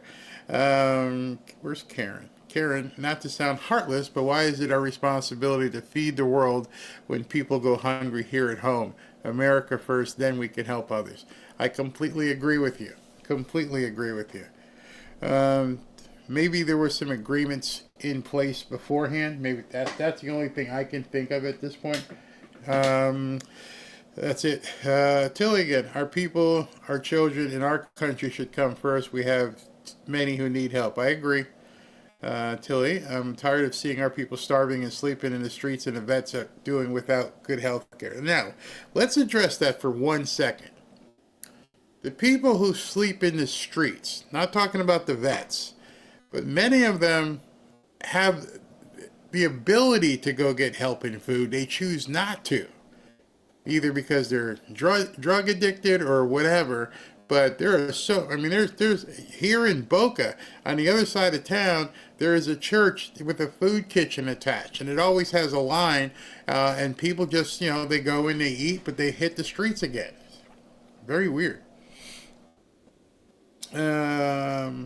But vets, on the other hand, Ben could probably talk about that. Barry Canova, Tammy Booth is one tough woman, and I would not want to piss her off. She reminds me of my 7th grade nun at St. Joseph Catholic. And 1776 Viking, J.M. Wright Tech in Stanford. Okay, high school and industrial electronics diploma. Yeah.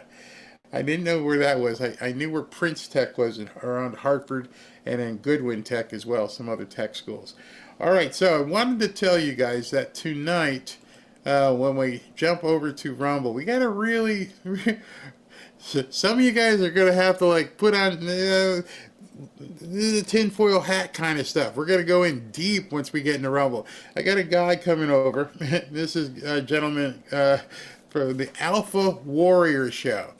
And he hits hard. He's a former Marine, former gang detective, and some of his stuff is on the edge over there in terms of some of the stuff he says. But he's with us. He doesn't want to deal with the fake MAGA and all that kind of stuff. Going to be an interesting conversation. It might kind of freak some people out who aren't ready to dig in deep in some of the stuff, but at least we'll talk. And it might open your eyes, might freak you out.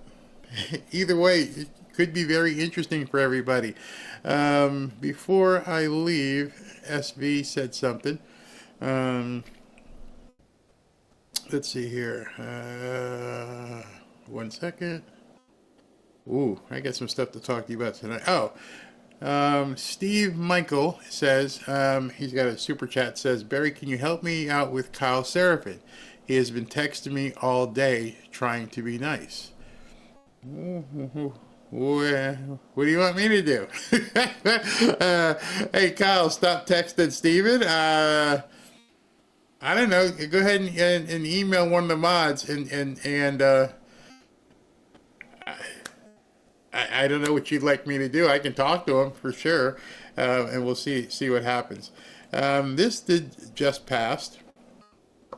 The House passes the Genius Act to regulate stablecoins. The U.S. House just approved the Genius Act, a major bill focused on stablecoin regulation. It creates a federal framework for issuing and managing stablecoins, aiming to reduce risk while giving clear oversight to financial regulators. It's a key step in building national crypto rules, following closely behind the Clarity Act.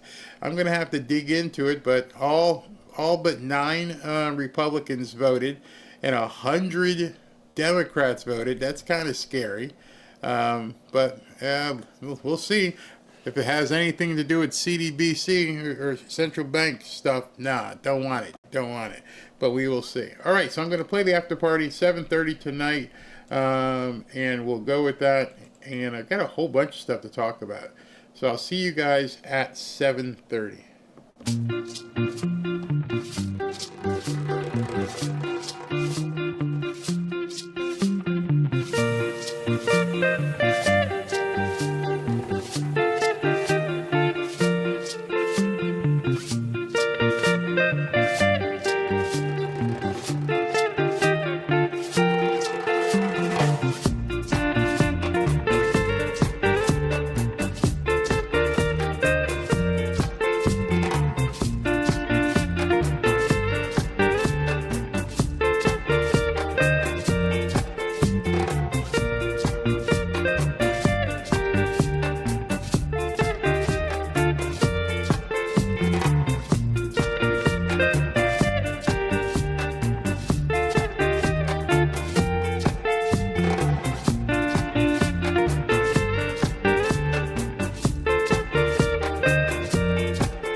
Thank you.